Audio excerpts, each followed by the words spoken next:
Hey guys!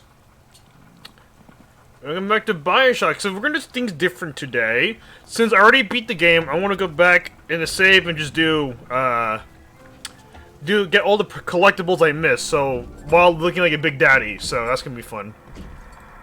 Hello, hey Quinn, hey Misuma, hey Matt, hey Randall, hey Gamebacks. Am I missing anyone? I don't remember. I wish I could walk down, but I can't. Okay, so we gotta take the long way back. Oh shit. That starfish is salty.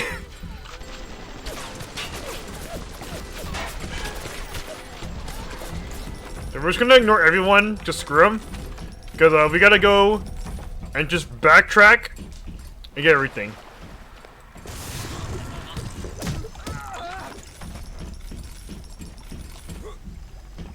It means what you want it to mean? Oh my god, Misuma. Mister, aren't you working right now?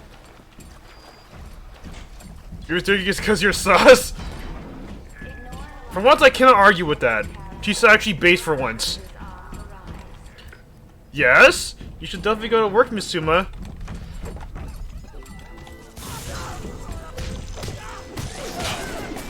Oh.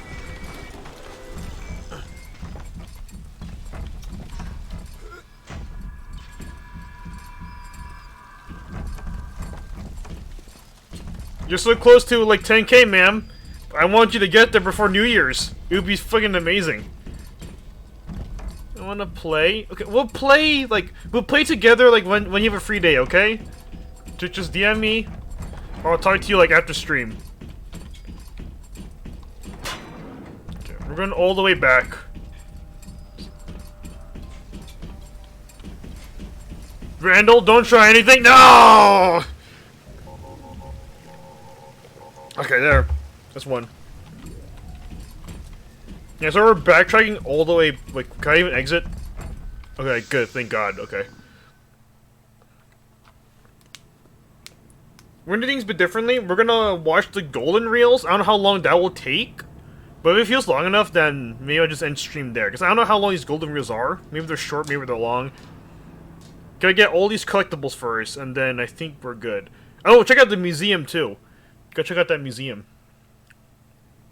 Count them as a treasure, yeah.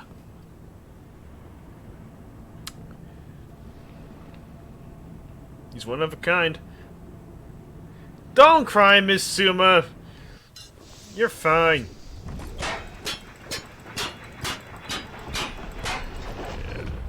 Yeah. Why are you? You're still here. Okay. You know the bad part about like. Mad Gem wants to be his gem. Ah. Yes, that makes sense.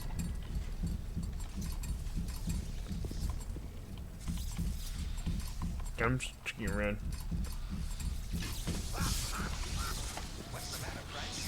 Eh. So I'm figure out how to name a plane after Suma. Why are you trying to name a plane after her? Okay, so one. Wait, what's it? Prometheus, extra munitions. Extra munitions. What is this? Wait, what's this? Where am I? Extra munitions. Optimize eugenics. Okay, I'm here. Right by a street. Jim, can you just make so much as being honorary? I don't know what that word means, but maybe not. I don't think I would.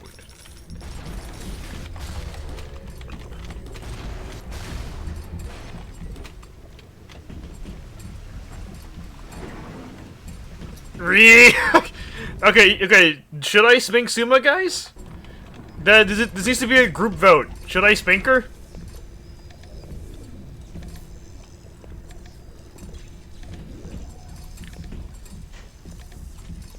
Oh my god, she's... Okay. Okay, oh, she's seriously asking for it. Okay. Hold up. Okay. You asking for it, Miss Suma? Okay. Eh. Heyo.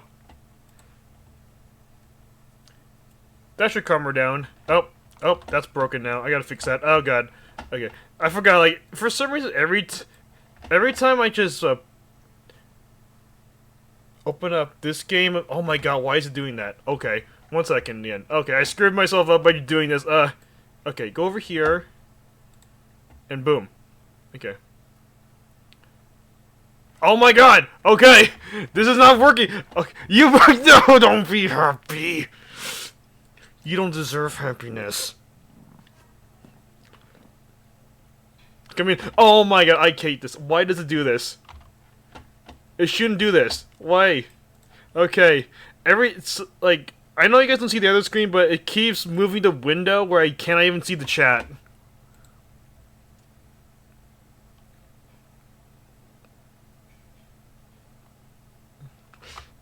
Ugh. I like jigging gem mad. Fuck you. Last stream of the year has to be cursed. It has to be cursed because of you. You make my streams cursed. That's what you get for spanking me? Ugh. Why does it do this? Why does it do this? Okay, I hate this. Oh my god. And I can't show you my other window because it has sensitive information. Oh,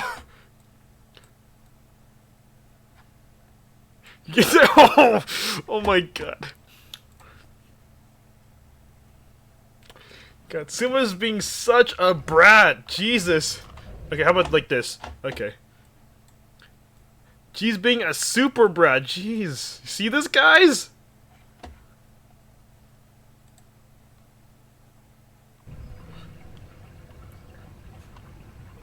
I am not doing the turtle way.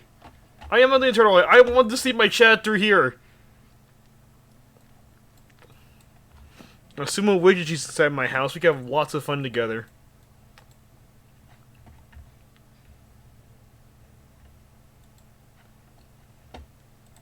Did you just say that was random shit? You Jim, why? Because it's true.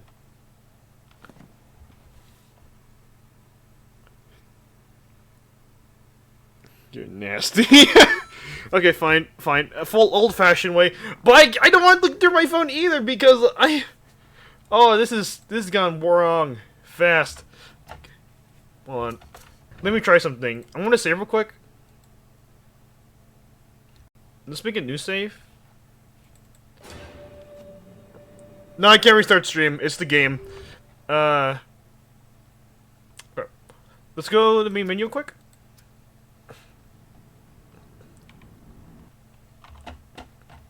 Because I wrote down stuff in the Notepad app where stuff is. And, let's see. Could just fix it. I am not in the mood of, like, relaunching the app. And relaunching the game. I'm in the mood to relaunch the game. Okay, here we go. Okay, now I could set this up properly. Here we go.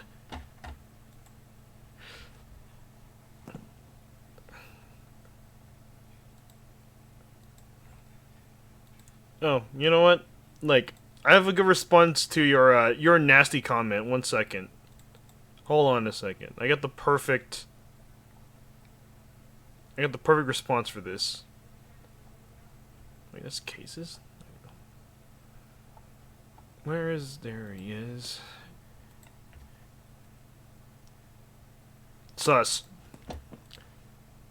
Susma. Okay, hold on, guys.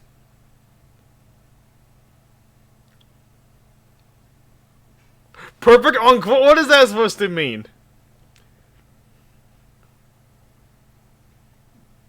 I'm not restarting my Twitch channel entirely, Matt. You are a mad lad. That's not how it works. I broke Jim into sign. What do you mean it's a sign?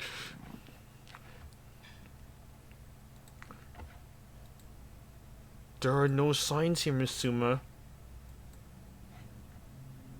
I'm gonna destroy you. Oh, really? See, look at it. And she calls me sus. She calls me sus. She's gonna destroy me. As she's in my house, too, apparently.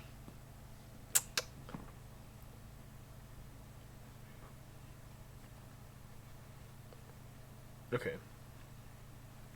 I like to see that. No. I can't show that. I'm in your router. Okay. No, that's definitely not true either. Oh shit, I get now. And the game is not in full screen. Oh my god, what I just select? Okay. This works. I am not touching that anymore.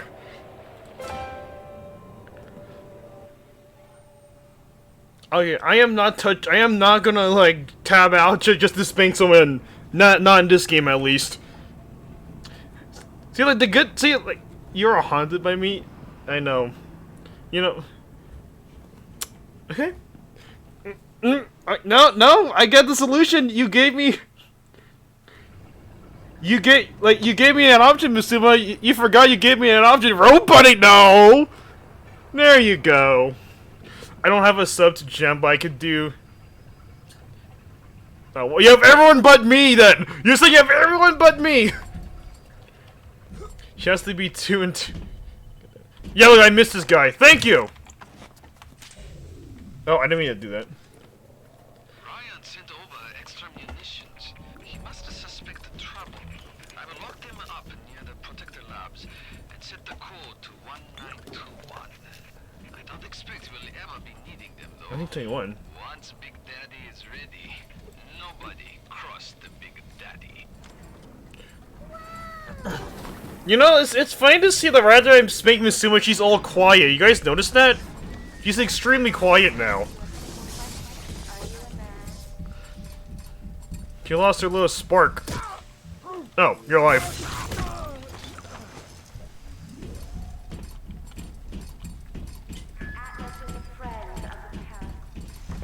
Here you go. Messenger station. Here you go. I get a sub jerk. What do you mean? You weren't speaking at all. You're clearly taken aback by being spanked again. Okay. Let's go through my phone. Look at the second location. Yeah, Miss Emma. Like you gave me the idea of the phone. Man, after 3 I'm lurking. Yes. Go ahead and lurk, Miss Suma. Go ahead. Stay quiet for me. It's nice and peaceful now, guys. See, guys, I have achieved peace with this.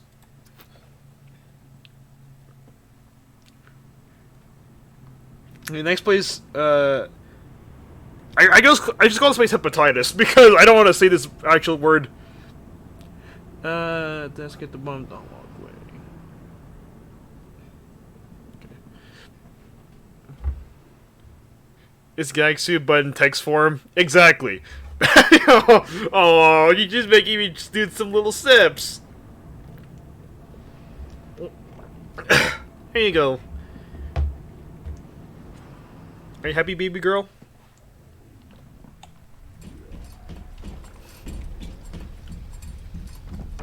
I hope you're happy, love.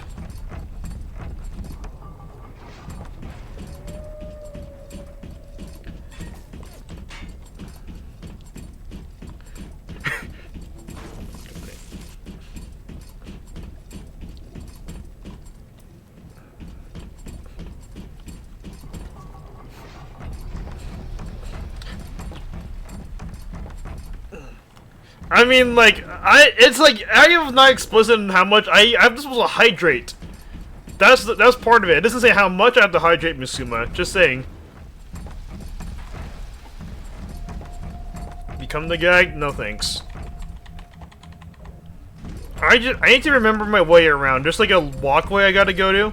Scams? I am not scamming anybody.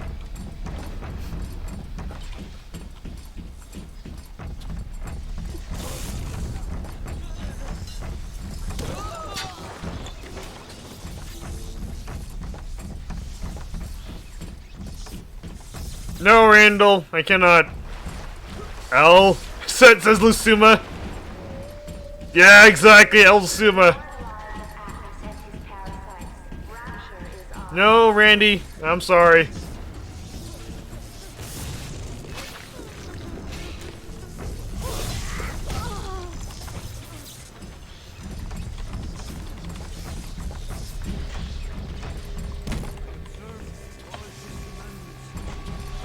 I cry if you don't. Okay, cry. And you end game, I just getting some tea while you're just watching this ensue. Someone do something at me? Emotional manipulation? No, it's not. Is someone throwing stuff at me?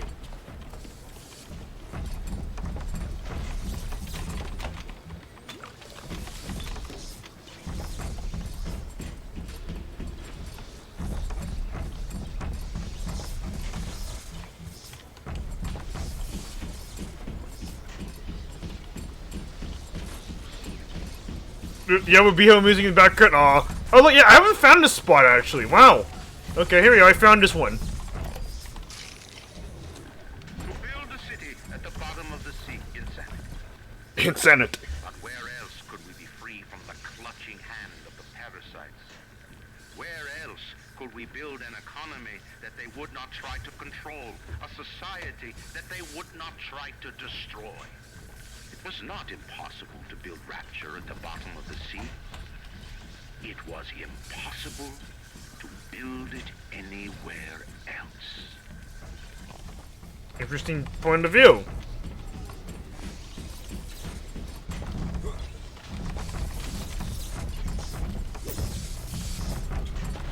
Yeah, I got my place. Excuse me, mate. Okay, now I can get out of this area.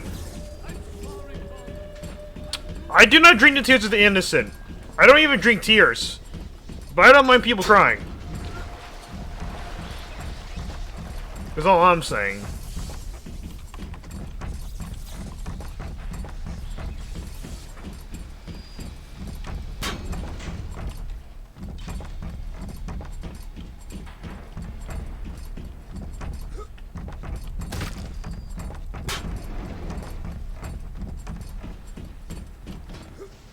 Go.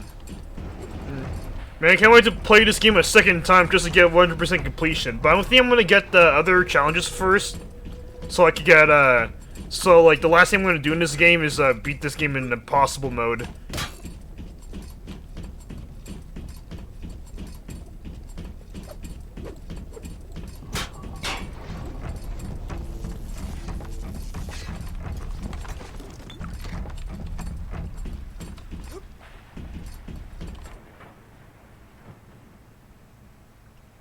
Okay, Fort Frolic is our next location, and I got several things to do there. So there's like, I gotta go up and take a picture of dead-ass Conan's body.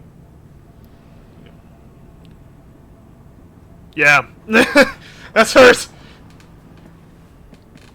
Yeah, that still holds up today. She's still here.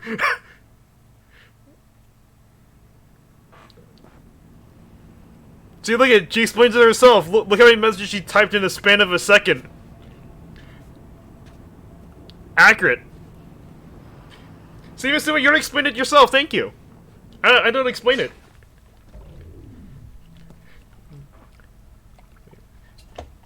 Yeah, I want to call him a poet, but I don't know if it works out. Oh, I forgot I gotta deal with this. Okay, so apparently I gotta gamble to get a jackpot, so hopefully I want to save, actually. I want to save and I hope I get the jackpot. Based meme lord, yeah.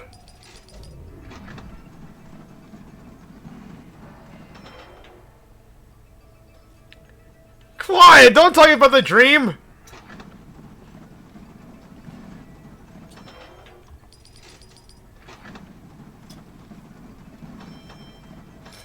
God damn it! No, that's like a 30. I just got my money back.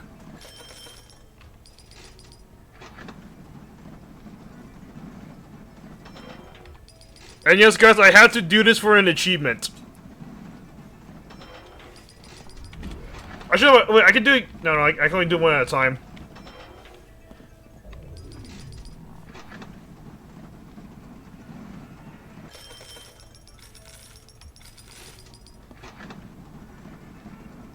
Gillian Bioshock is.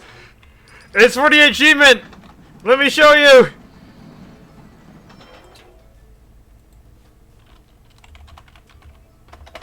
I think it's like. Jackpot. See, hit the jackpot at a slot machine. I was close! My boy! My boy.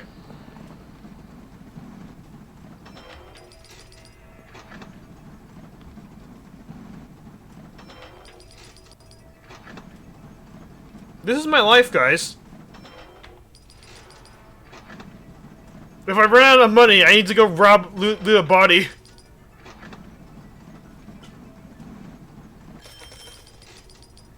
We're gonna be here all day. Yeah, I have to do this for the achievement. I'm getting so many apples. Oh my gosh! I'm lucky in this case, but not lucky jackpot. You're not my son, Randall.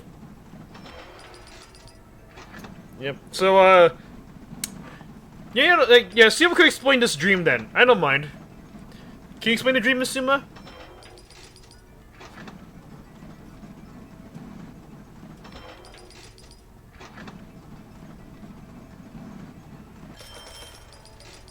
$25, okay.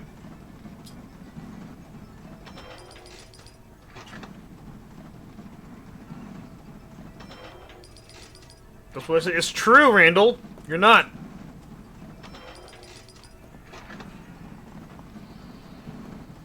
But the fact checkers. What fact checkers? They don't know you. They don't even know the facts. There are no fact checkers, Randall.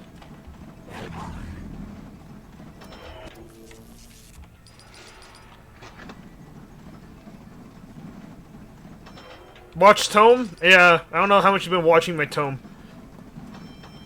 That is wrong. But... Oh, really? Okay, so...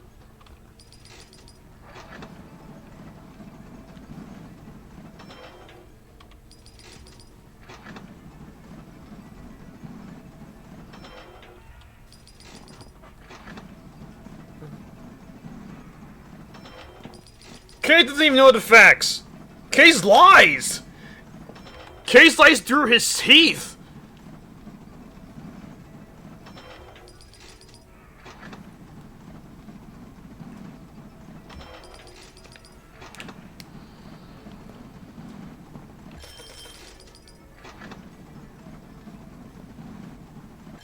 Yes, he does.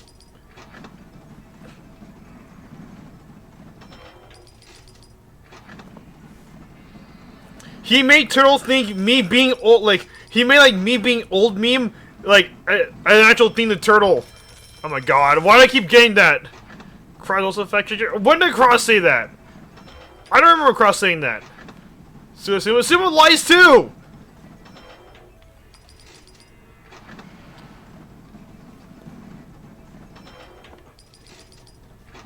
Have you talked to Johnny, Randall? Have you spoke to Johnny?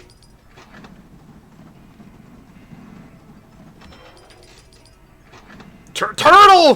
What? Turtle is not. No.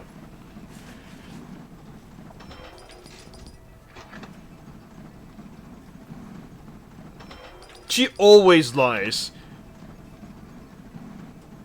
I love you, but that little, how do I first segment last had me in tears? Oh.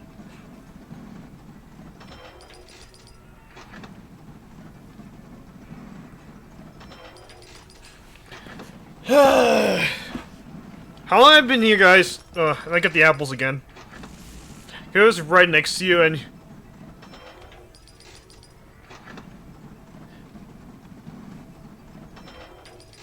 Wait, it was right next to me and Turtle, so you heard the whole... What whole thing? Don't know why, but no more lies keeps piling into my mind. Yeah. I think Twitch put a hold in my cars, not only... I'm sorry to hear that, Matt. You're very nice, Matt, though. So, like, give it a rest, okay? Like, you don't need to replace in kindness, man. Go, like, relax and spend some money on yourself. Go spoil yourself, man. During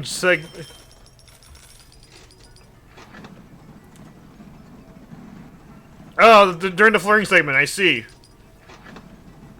Don't be mad at me! I had nothing to do with it.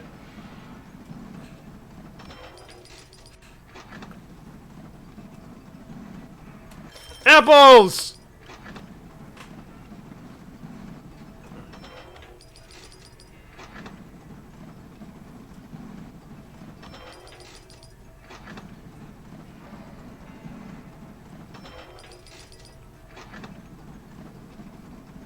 Matt is a doing it, bro.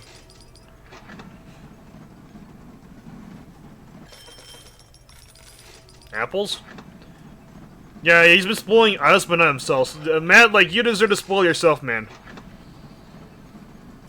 Go get yourself something nice. Some rum or some shit. I think you like that. I keep getting apples!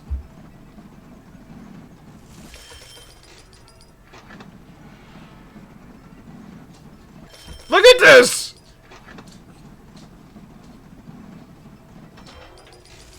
I either get nothing or apples. Oh! Yes! Lucky winner! I'm rich, guys!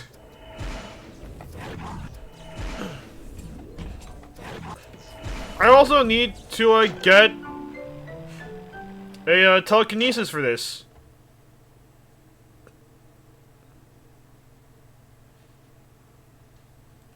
Okay, I don't really freeze people. I just shock them and beat the shit out of them. Oh, my alarm's going off.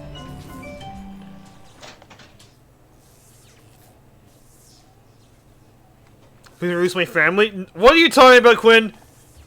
Quinn, what are you trying to say now?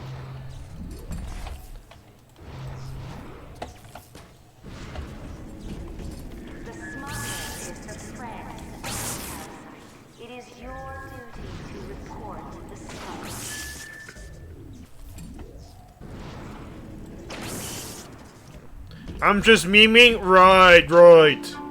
You were just memeing.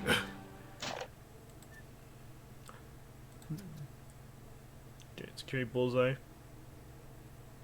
You know, this is actually a good one. I didn't realize that until now. Well, go back to Winter Blast. Okay. Now I can freely enter this area again. Quinn, you are a fact checker. Please tell him. Quinn doesn't know what facts is.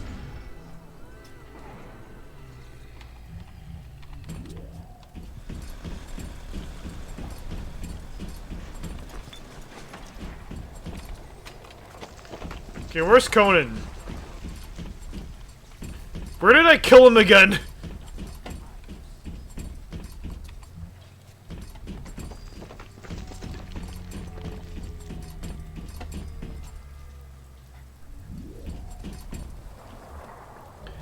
Gem is a really bad liar and is prejudiced in his own way. What do you mean?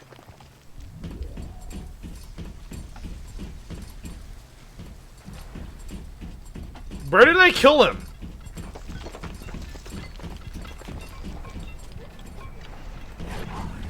Who's around me? Oh.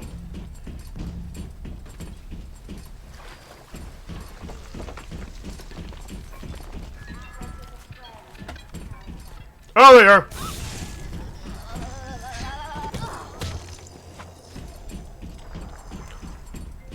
You're turbo lying. Wait, what?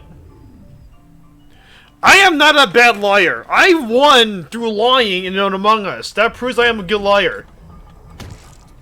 Wait, okay, yeah. The bodies are still here. Damn it, I can find Conan somewhere.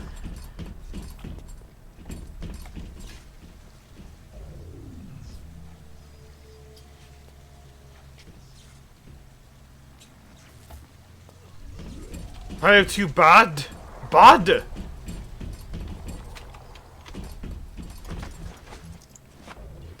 I did not say that, Matt. Quit lying. Where is his body? Where did I kill him?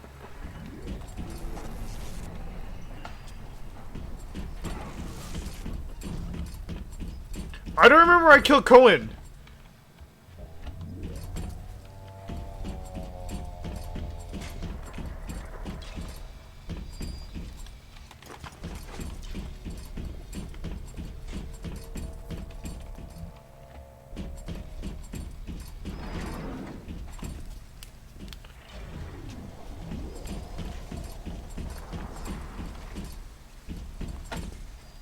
His body should be around here. I killed him in his room.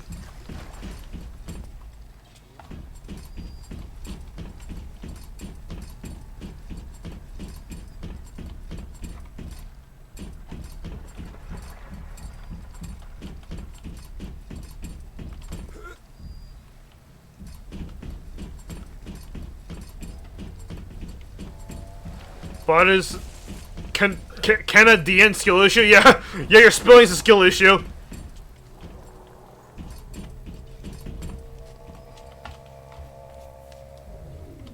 I really don't know where his body went.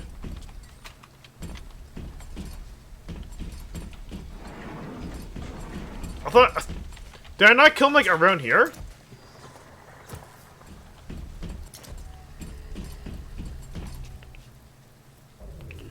It's one extra A.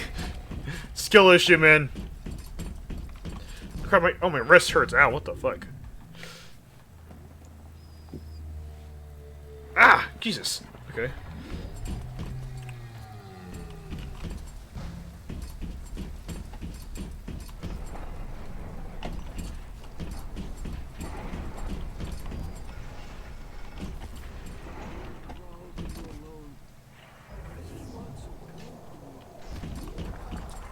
I really don't know where his body could have went.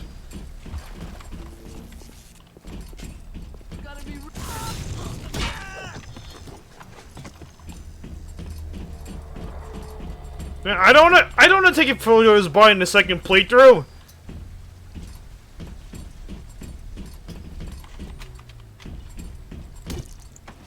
I can't find it, so okay, I guess I do what I had to do. Whatever. We have to go back in here.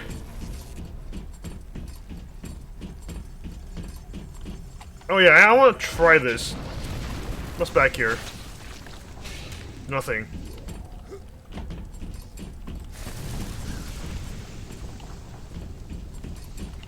Hmm.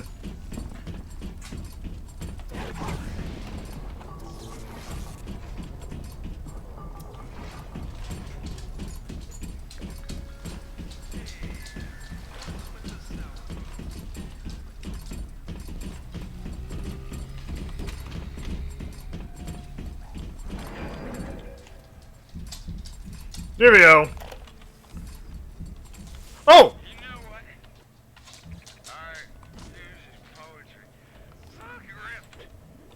Conan's got Ryan wrapped around his little pinky. Why? Because he tells him what he wants to hear.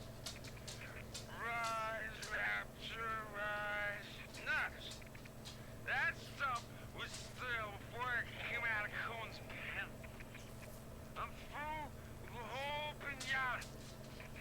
See that old fool try and keep me here. I killed this guy.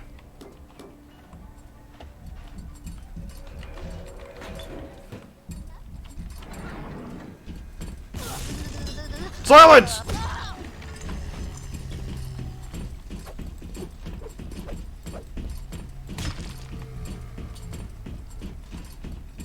Okay. Well, I got that achievement now, so I'm actually quite happy. I got that achievement.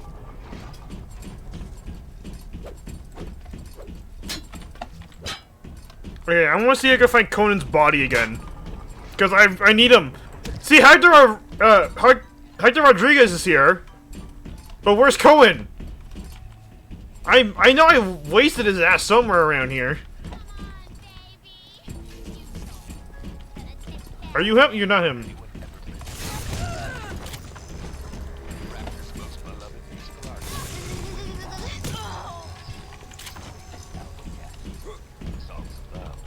Why are you imagining me as the point? What?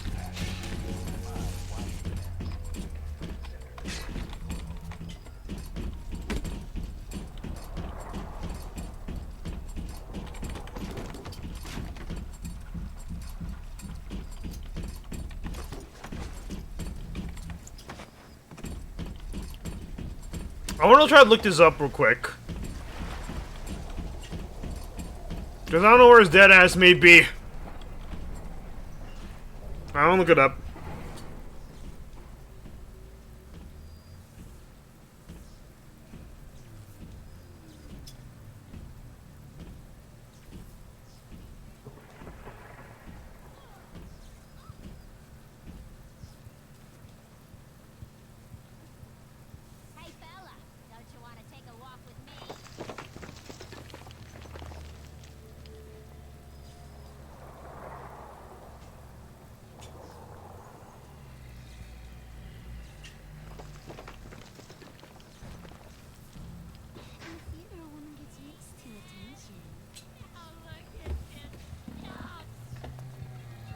Okay.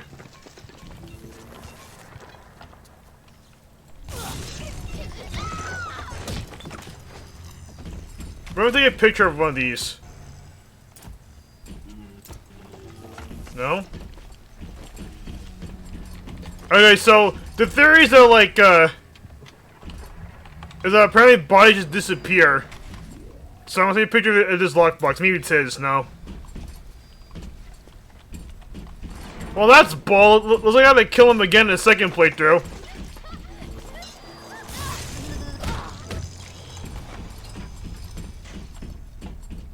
Yeah, whatever.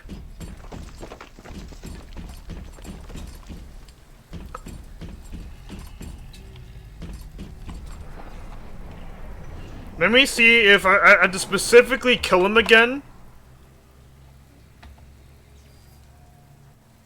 I gotta take a picture of his corpse. Just his corpse. So maybe if I do my second playthrough, I'll take a picture right after I enter his personal quarters. Right before, I mean. Because I cannot find his body anywhere. And the people in the game says, you know, bodies turn to loot boxes like those ones after a while. Even though somewhere it's not the case, so I think I may have screwed that up. If not, I'll go back. But right now, I'm just gonna continue on.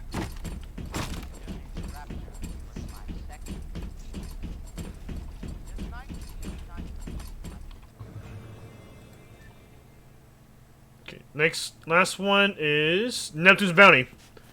Haven't been here in a while.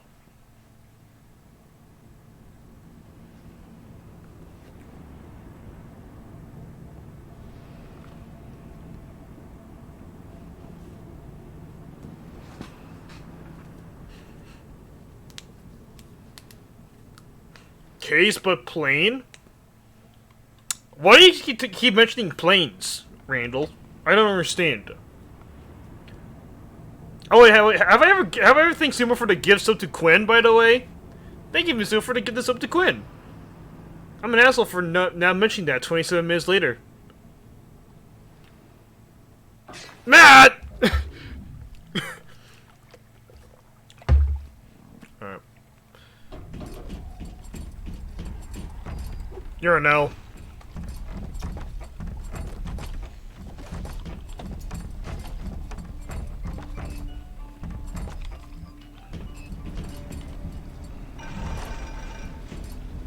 Oh, I'm making mop. Oh, I see. So you just need planes after us.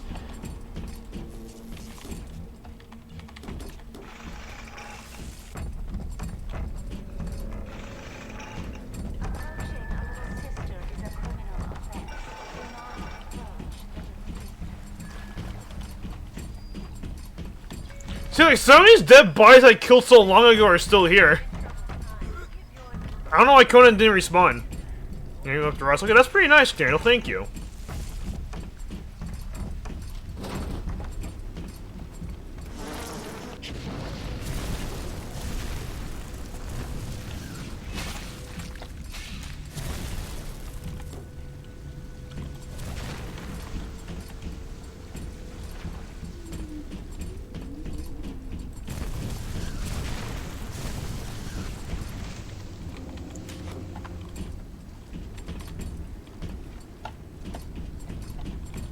Okay, so the last thing I'm looking for is around here. I don't know about our New Year's resolution. I have no idea. I really don't. Because I've never really thought about them. Because I usually fail them. Drink more water? No. I drink enough. I guess one is to start drinking.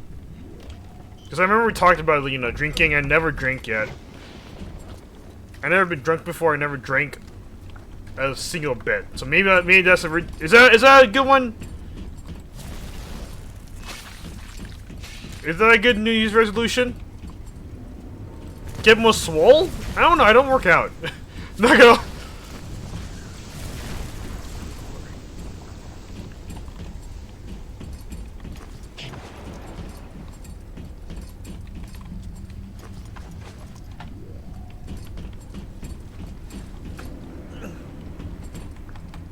Oh, you get more swirl. Okay, that's good.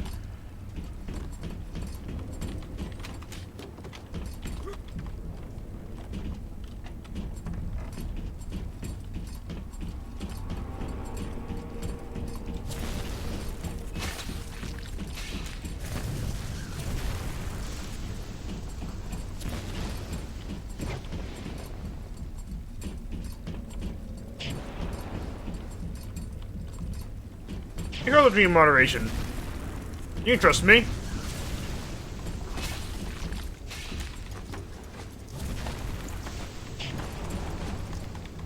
I only mean that we're quitting. Oh my god, Matt. On brand. Not gonna lie.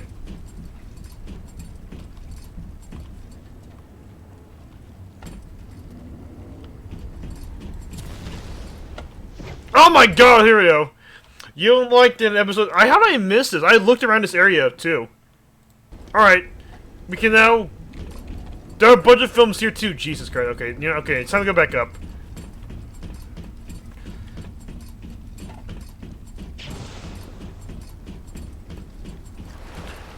I believe I did all I can. So now I go back and just watch these little clips thingies.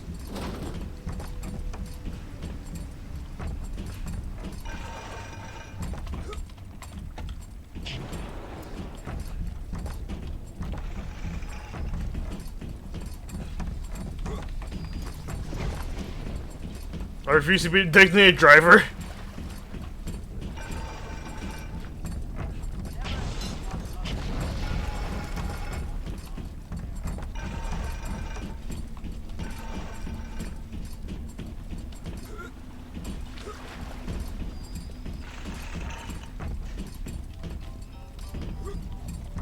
That's what load this for.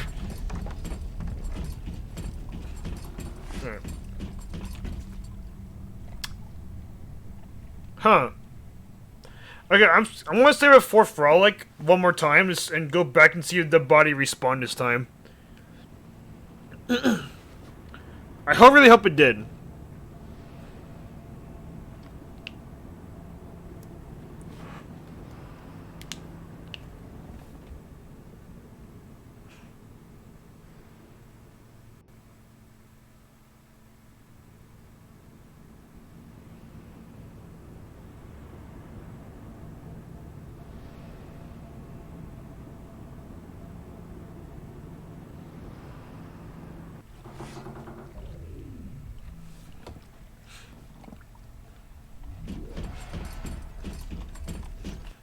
Alright, let's save here.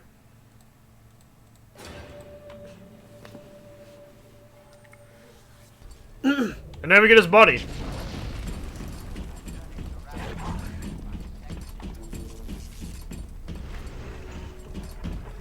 I hope his body's here. Just, third.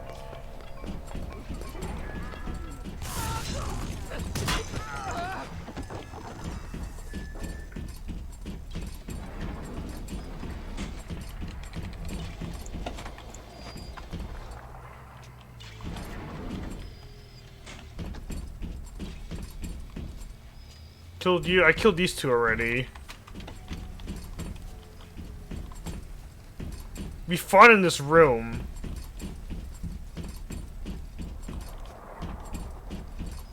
Oh, Jim, how you mock me?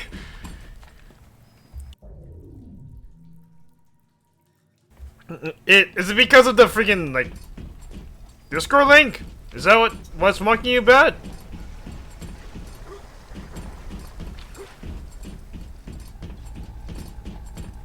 Wow. Okay, man. That's also on brand. Are you Conan? Are you Conan? Are you Conan?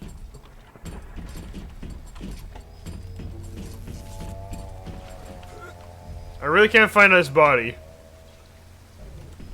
What was like one just like random ass?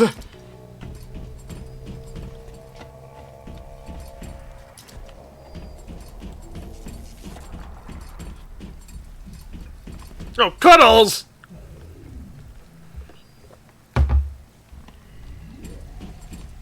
Worth it? No, it's not.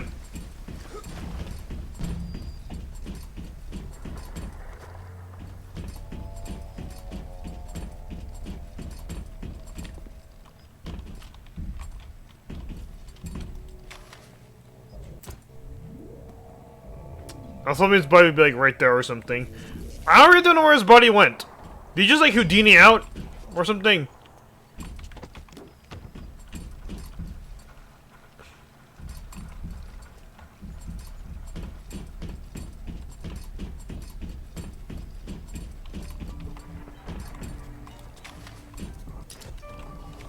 What?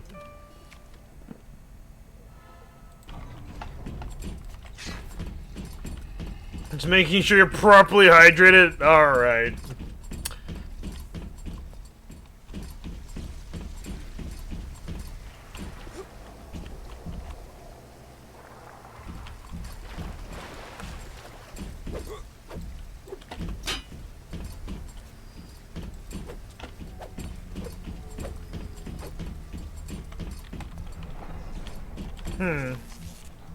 I just saw something. I'm gonna try going to, the apartment place and see if he's there.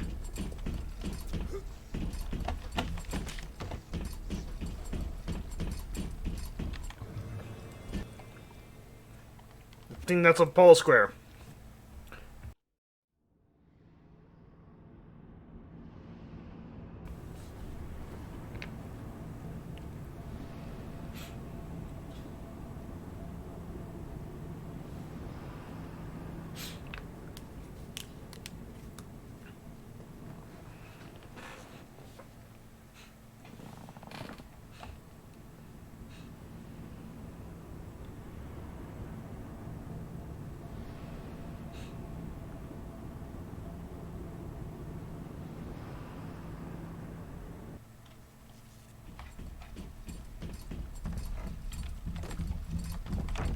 Who are you?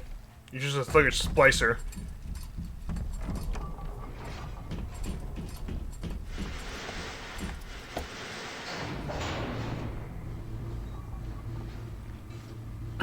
I want 20 piece McNuggets, with, sweet and sour sauce, please. Matt?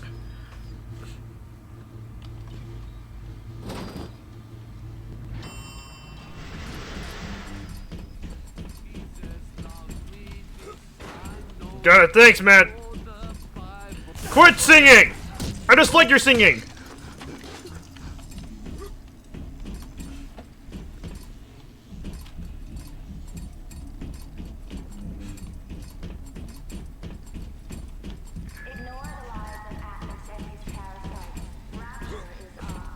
Pink Diamond? No, Pink Diamond's VIP, yeah. No? Or did? Okay, good thing, Game Box. I'll call it Gear Bear.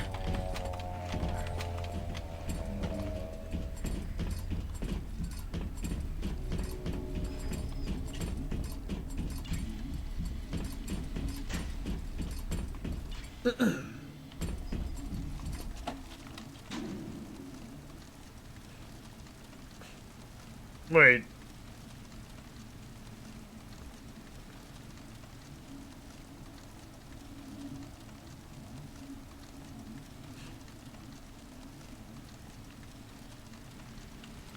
This is not the right area.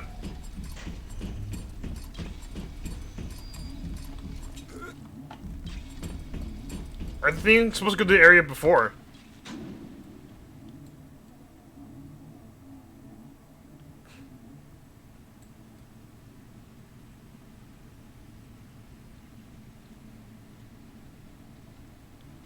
Because I don't remember this.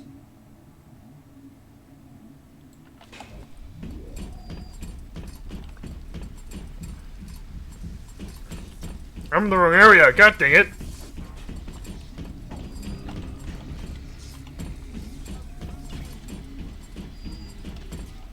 Yeah, he's my boy! You're my boy, Scully.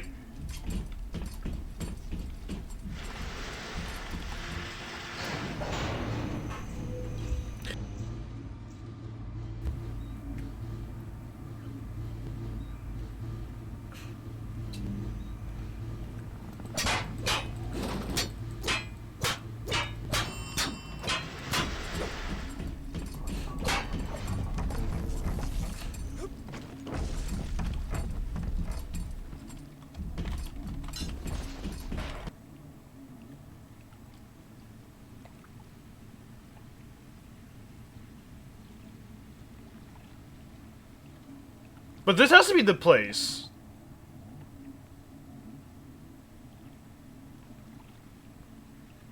Right? Okay, it's the tree place.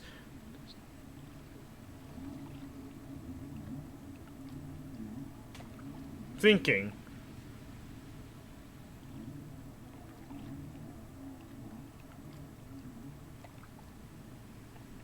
Is it Point Prometheus?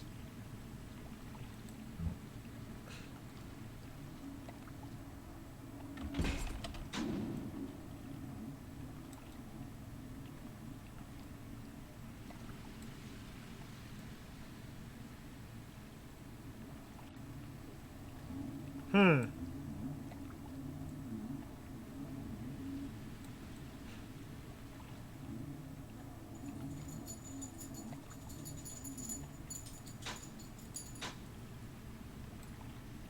How do I get to Olympus Heights? Okay, I need to look up Olympus Heights now.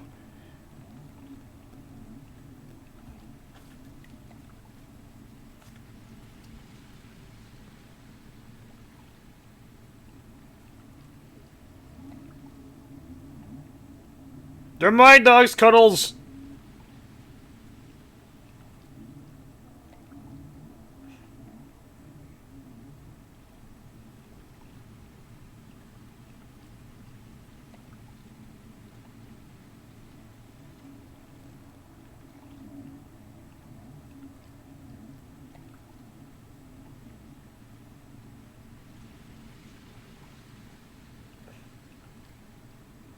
Hmm.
Okay.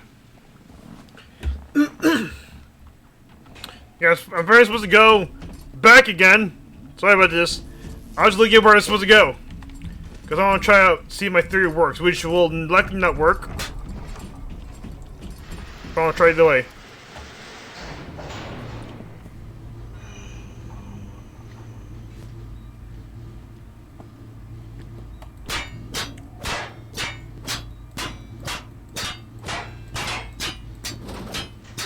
You know.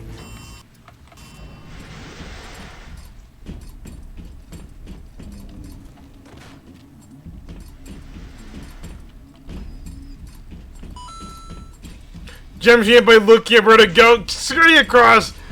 I'm lost!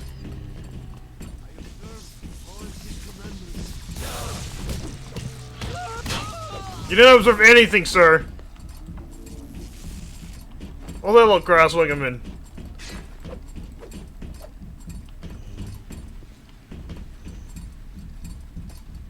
So it's around here.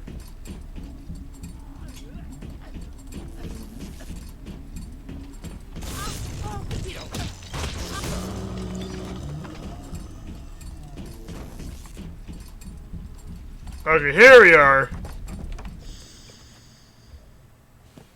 Gotta head out. See you, Game Box. Thanks for being here.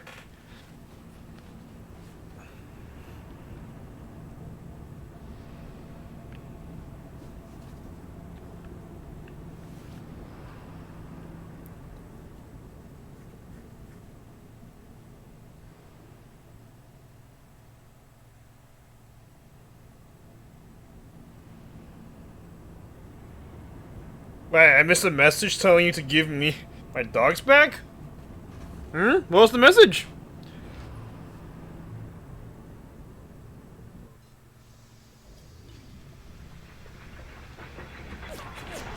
Shit.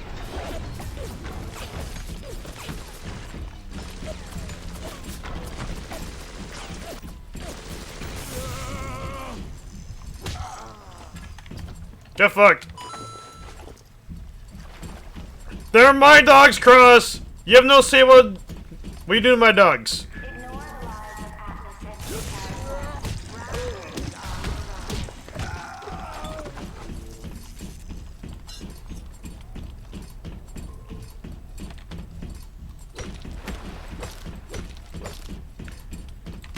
We're gonna travel here, and then if not, if my idea doesn't work, then we'll just go back and just go to main menu and do our shit there.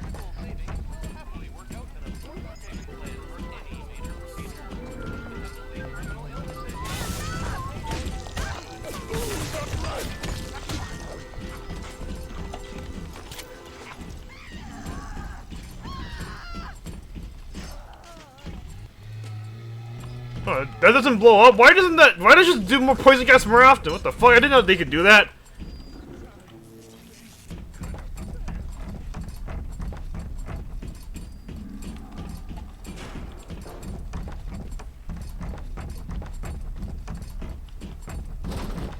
Damn it, he's not in here.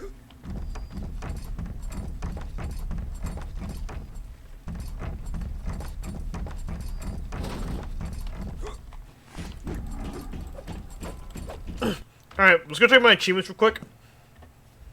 So 48 of 65. So I got 2 achievements today. I thought I'd get a third one, but apparently not.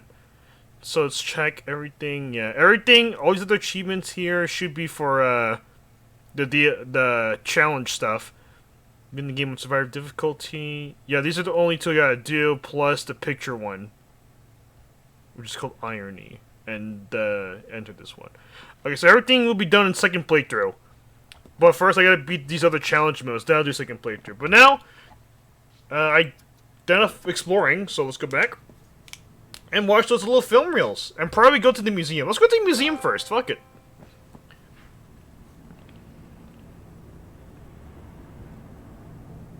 What platform you play on? Let's say PC as always. I'm always playing on PC because I don't have a capture card yet.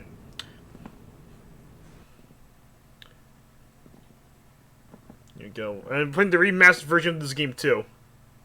Second full. No, not this stream. No. So 48 hours to ring in.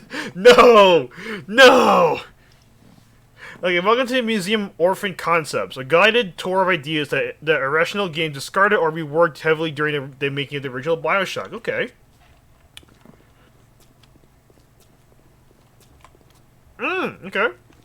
So these are the original Rosies? And this is the original Big Daddy. Okay, here you go. Exhibit early bouncer. This model for the bouncer type of Big Daddy featured a flat-headed drill at the end of each arm. The Big Daddies were envisioned as the builders of Rapture, with weapons modified from tools they would. That's cool. Like, we should have more of this, Martha. Like, more behind the scenes to present it like this. It's cool.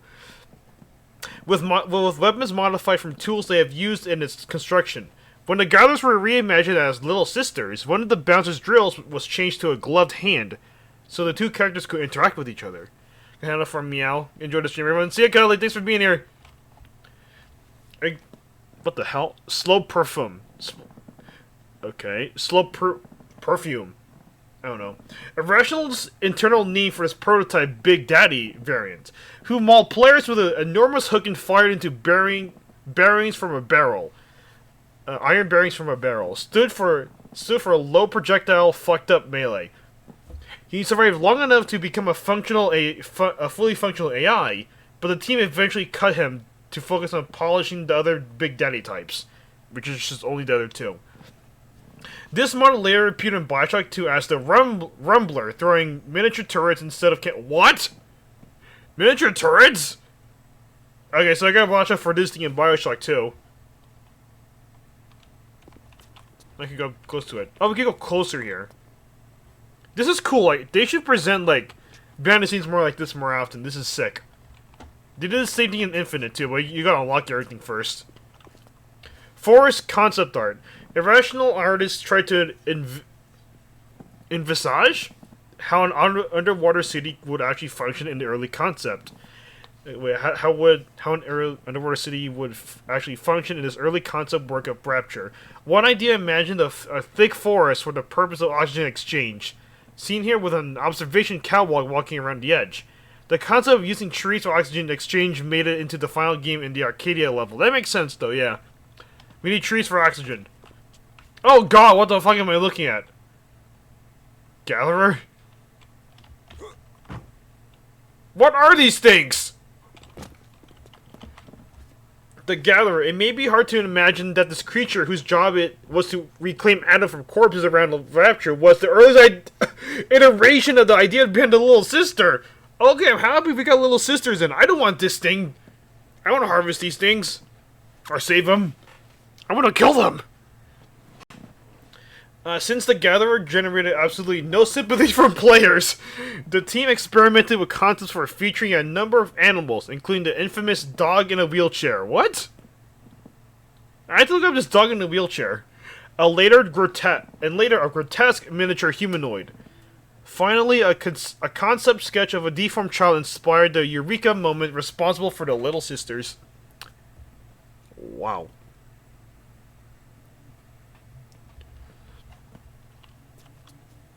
Yeah, I don't know. Oh, what the heck? I can look at its hanging sea life. Okay. Not as much as a cut concept as an Easter egg for observant museum visitors, DC creatures can be seen swimming past a viewer's view during the Bathysphere ride down to the Raptors. Yeah, I saw that. This has been cut?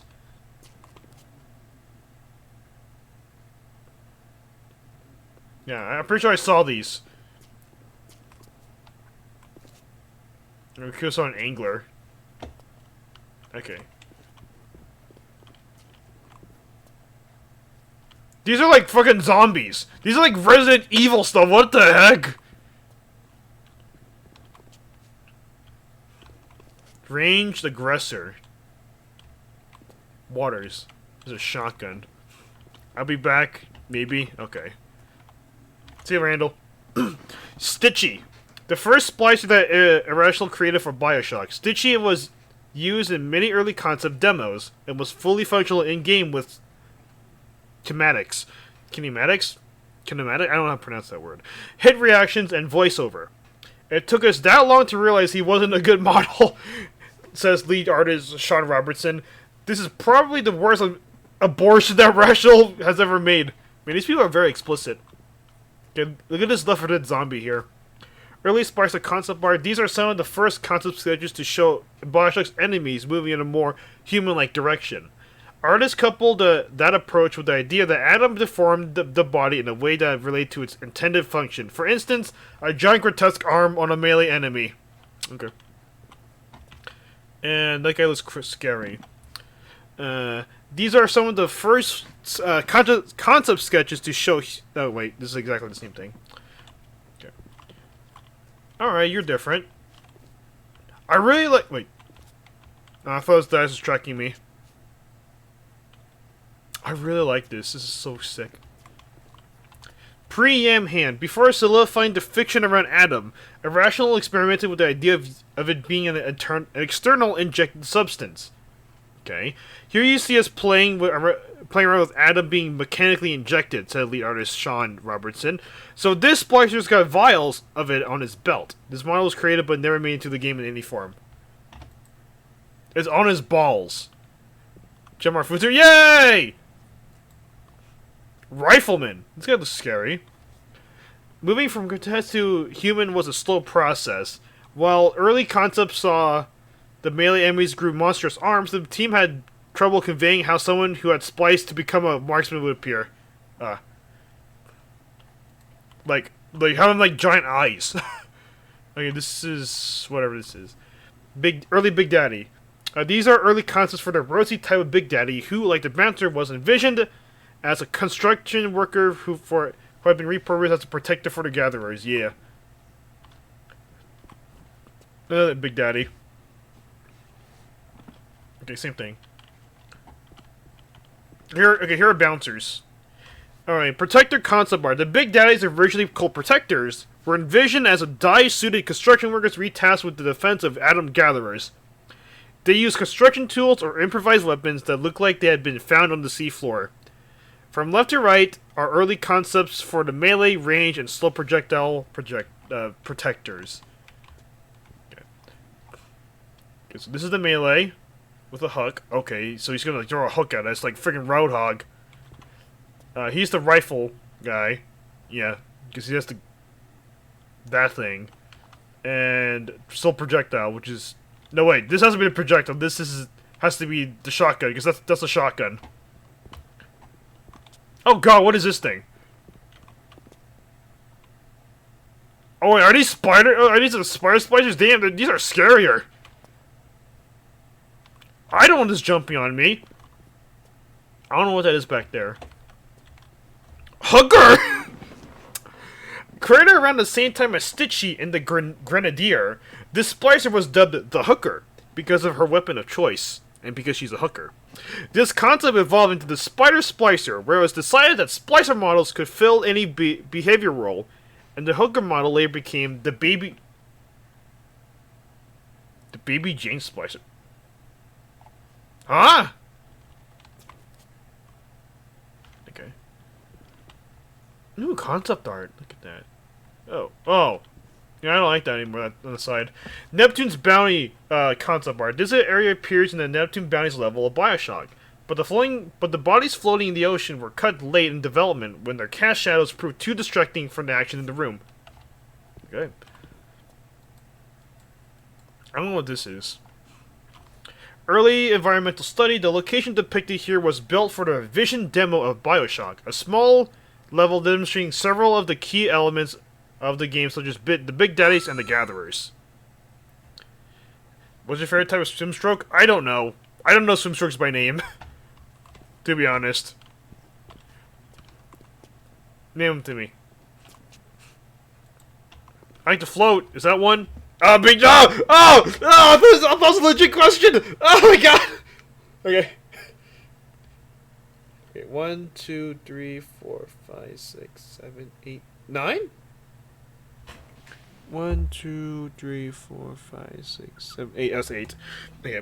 1, 2, 3, 4, 5, 6, 7, 8, 9. Okay. Because of that last one Matt did. I don't know. What's this thing? You guys humongous. His other stuff is not even textured. Oh, this is the Grenadier Splicer. This gray elephantine Splicer was an early Grenadier from the same period of development as Stitchy and Hooker. He was a guy who spliced to carry around giant grenades and throw them at you. Says lead artist. The model was built and retextured but never animated. It is not fully textured. My favorite swimming stroke is drinking. That is your answer, Cross. Thank you. Oh, that looks nice. Fleet Hall concept art. This early concept for Conan Sanders' Fleet Hall was created for level building after level building had begun. When the designers found they were having difficulty conceptualizing the theater space, it was one of the early spaces built for Bioshock, and many of the assets used in this museum come from that area. I see it. I see it, yeah. Oh, is this like the final room? Iconic Rapture concepts. This was the first image that really captured all the visual elements that made Bioshock Bioshock. A large view of the ocean, the aquatic lighting scene, and the elegant Art Deco design elements. Without this image, Bioshock would have radically been a different beast. And it became that in Infinite, where they took a sky approach to it. Victorian sky-ish. I don't really know.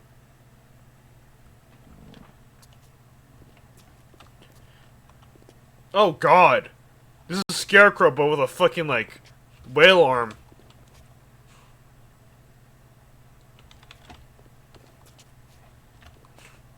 Yam Hand model. This character, derisively called Yam Hand around Irrational Games, was the poster child of the conceptual phase that preceded the decision to go with human enemies. Okay. I point out the drawings behind the model, says Lead. You can see the top one got built, but the other two got informed of the design as well. As we got trending more towards humanoids, the Scooby monsters got goofier and less scarier. These are pretty scary, to be honest. I don't know what he means. Like, this is terrifying. Resident Evil's type stuff. We're gonna SWAT 4. Oh, they were gonna SWAT 4. These were some of the earliest pieces done for Bioshock. From From back when Irrational was still working on SWAT 4, the only concrete ideas at that were an undersea city and biological experimentation, so early concept focused on those themes. Jesus Christ. Kind of reminds me like those, what's that other series called? Like, with that sticky ass hand you play as, or whatever. I don't know what it's called. Like Poppy, something.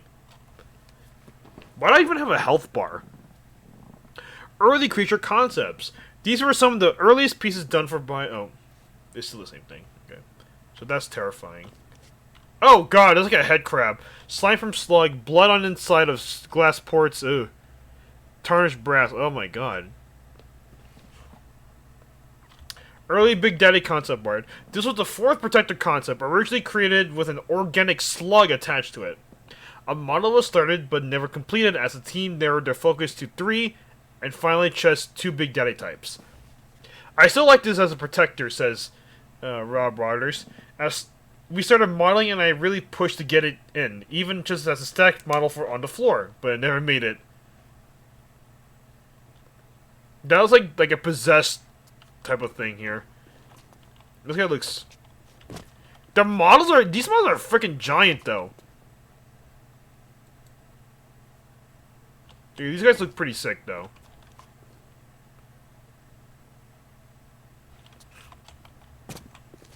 Missing link model. This character is essentially the missing link between the grotesque early designs and the human splicers that appeared in Bioshock. This is the last bad model we did before moving on to what we eventually went into the shipping game. That eventually went shipping into the game. After playing with him for a while, we just said, why don't we just use humans instead? I always thought of these Scooby-Doo monsters because they're too inhuman to invoke empathy. Yeah. Get me deal. Hey, guys. Oh, so there's like early bathysphere stations.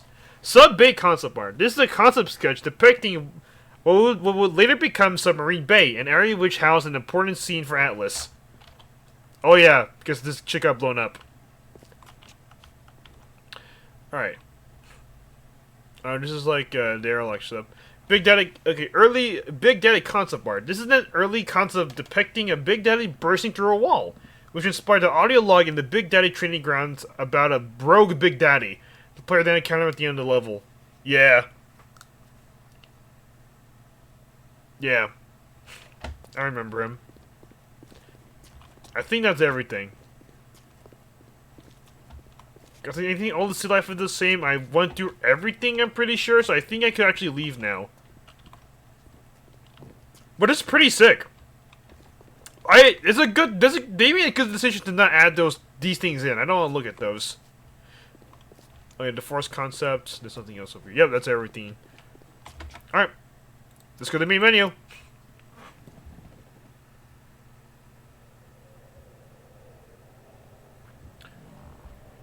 Okay. Now, we gotta look at all of these. Hey, I'm Jeff Keighley here in Boston. Jeff Keighley! You go behind the scenes to hear some It's my Among Us mask guy! I wear his mask in Among Us! Levine and Sean Robertson.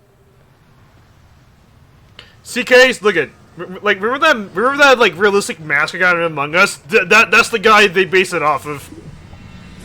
He also owns the Game Awards. Imagining Bioshock making Rapture real. Hosted by Jeff Keighley. Let's talk a bit about the theme and setting of Bioshock Rapture.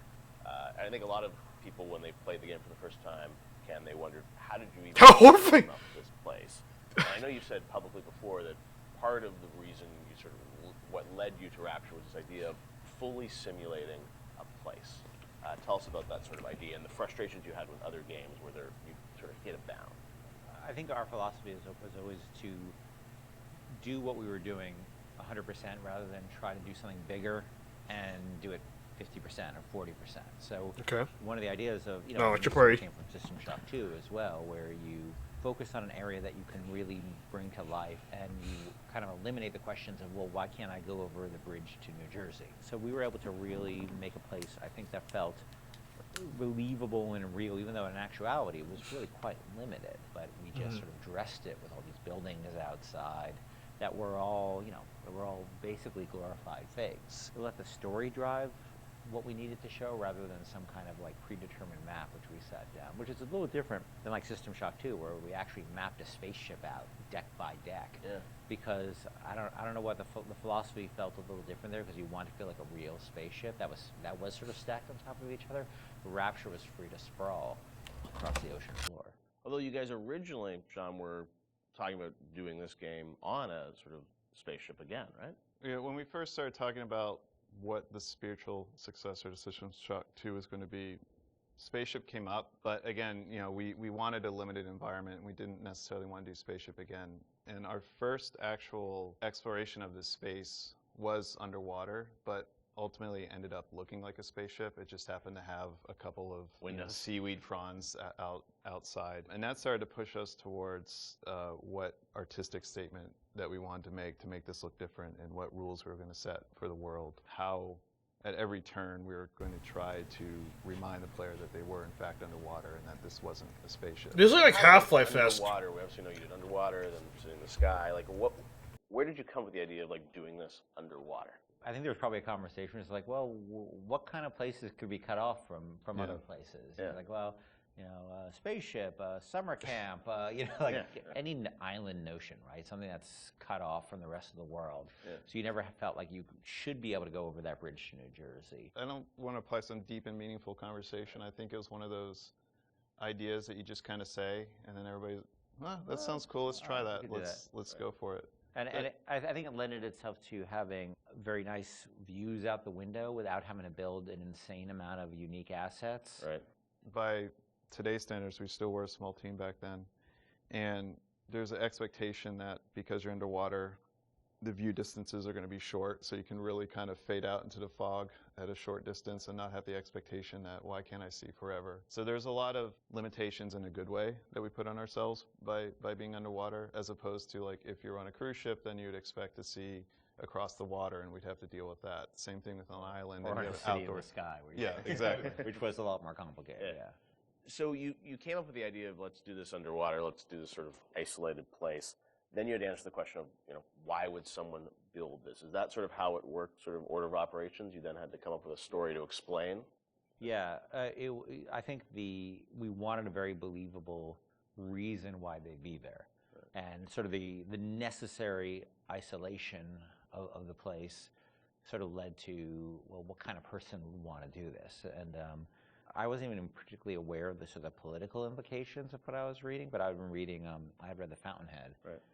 By Ayn Rand, and I mostly thought it was an interesting story. Like, I didn't realize that people were sort of basing their sort of political lives around it, because I wasn't that tuned in to that stuff at that point. And so, but I love the dialogue and the kind of speechifying in it, because you can see a video game character speaking with that kind of certainty and that kind of confident philosophy. Yeah. Like a man chooses a slave who pays. And so it just sort of all came together as a sort of who is the guy who would do this? Well, that character, who is sort of this amalgamation of characters from Ayn Rand's books and Ayn Rand herself.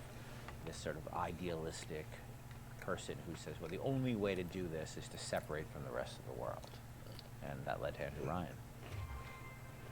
I am Andrew Ryan, and I'm here to ask you a question. Is a man not entitled to the sweat of his brow? No, says the man in Washington, it belongs to the poor. No, says the man in the Vatican, it belongs to God.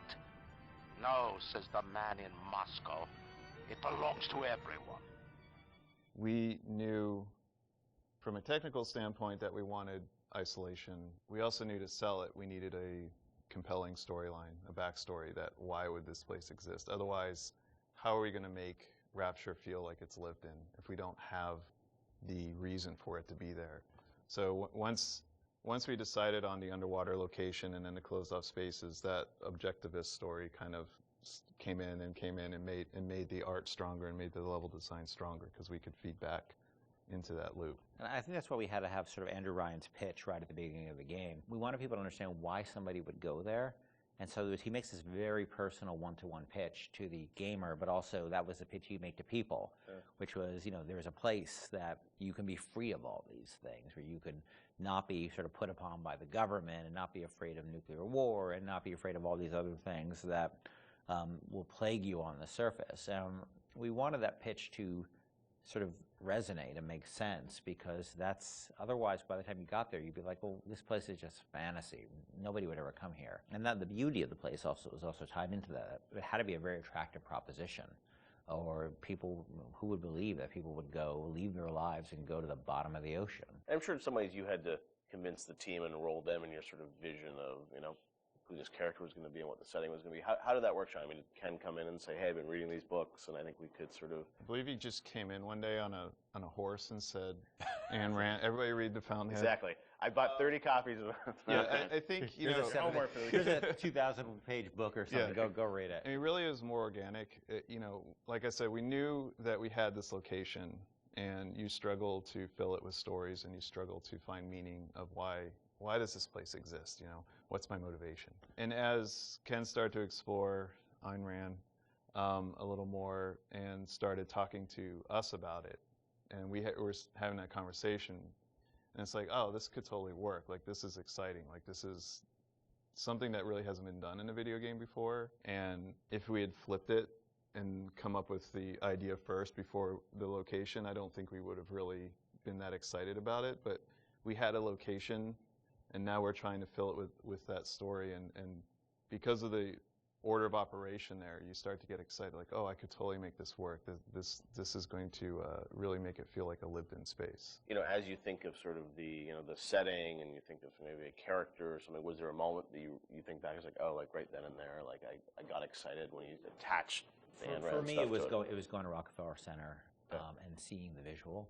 Uh-huh. So I told this story before, but my wife and I were in New York, and we went to Rockefeller Center, which was, if you go to Rockefeller Center, it basically looks exactly like Rapture. It's because every building, you're sort of encircled. It's this block in New York, or a couple of blocks in New York, where Radio City Music Hall is, and where 30 Rockefeller Plaza is, where you see that show 30 Rock, and the ice skating rink, and where they put the Christmas tree. And it's this very iconic location, but what's cool about it, it's all one, unlike the rest of the city. Everywhere you look, it's one architectural style. It's Art Deco. And it's very iconic Art Deco. And my wife and I were there, and we were sort of working on the game, and we didn't have a visual style. And all of a sudden, I started looking around, and I said, oh, this could be a visual for the game. Also, the geometry of it was actually quite conducive to making a video game, because it wasn't overly complicated geometry. Art Deco is quite bold and simple. Bold and geometric, and simple. And so my wife and I bought a couple of tourist cameras before iPhone cameras, exactly. Throwaway cameras, Yeah, throwaway cameras, those little Kodak things, and we just started photographing doorknobs and light fixtures. Other cameras exist before the iPhone? Ooh. Photos, remember that? Brought them in and said, come to the office, here's a stack of stuff. Here's a stack of photos. Take a look. I'll see you guys in a couple of years. Go make this. City where the artist would not fear the censor, where the scientist would not be bound by petty morality, where the great would not be constrained by the small.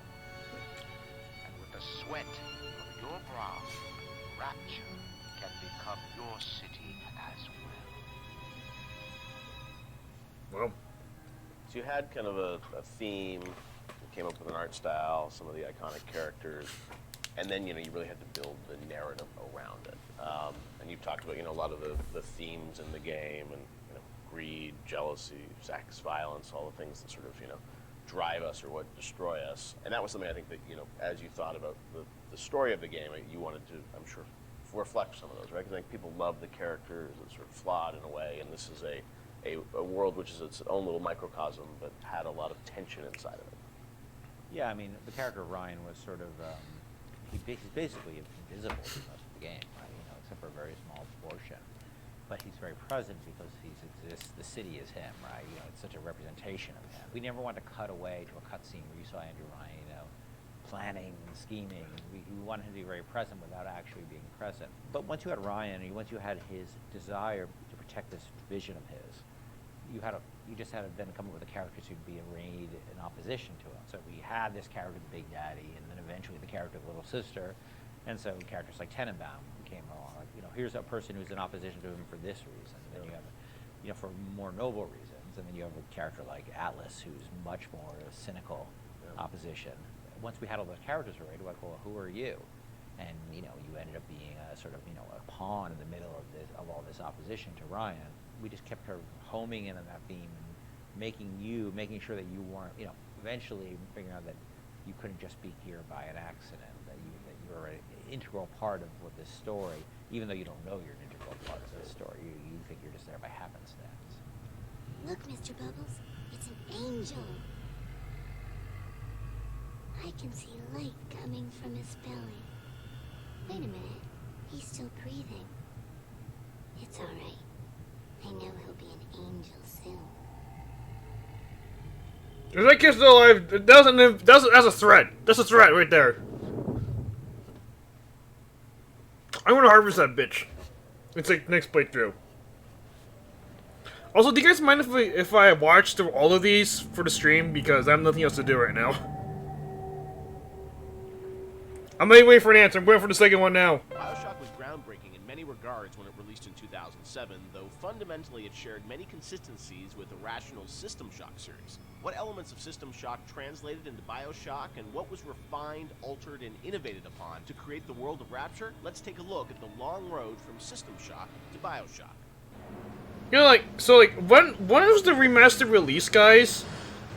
Because I know, like, when watching these reels, they talk about, like, they mention, like, in the, like, when the people are talking, they say they worked on Bioshock Infinite. So, like, this is, like, post 2013, I think. The game ended up, but I think fans would be interested to learn where this game, or the idea of doing this game started. And I think, you know, folks know System Shock and the legacy of that game, huge fan base. Did it start as a System Shock game initially?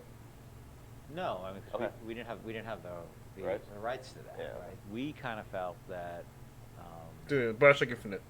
there was more game design to mine there. You know, that it was sort of, we did that one game, and it was sort of the first game that really combined shooting and RPG, and it was a very small budget. You know, it was a very small team, and it was the first game we had ever done. So we got pretty lucky, I think, in terms of how well it came out.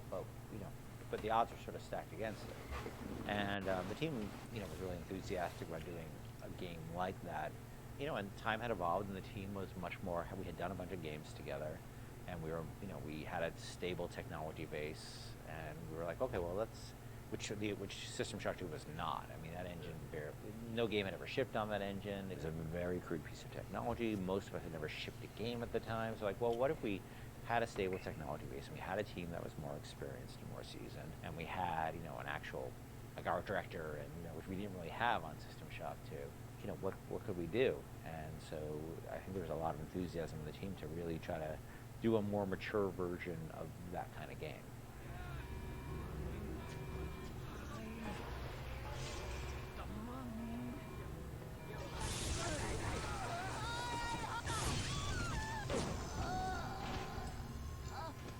You know, this is before we had sold the company to Take-Two, and we were an independent developer, right? We were sitting there, we were using the money we made from other development deals we had, and we would try to scrape together whatever time and money we had to work on this thing.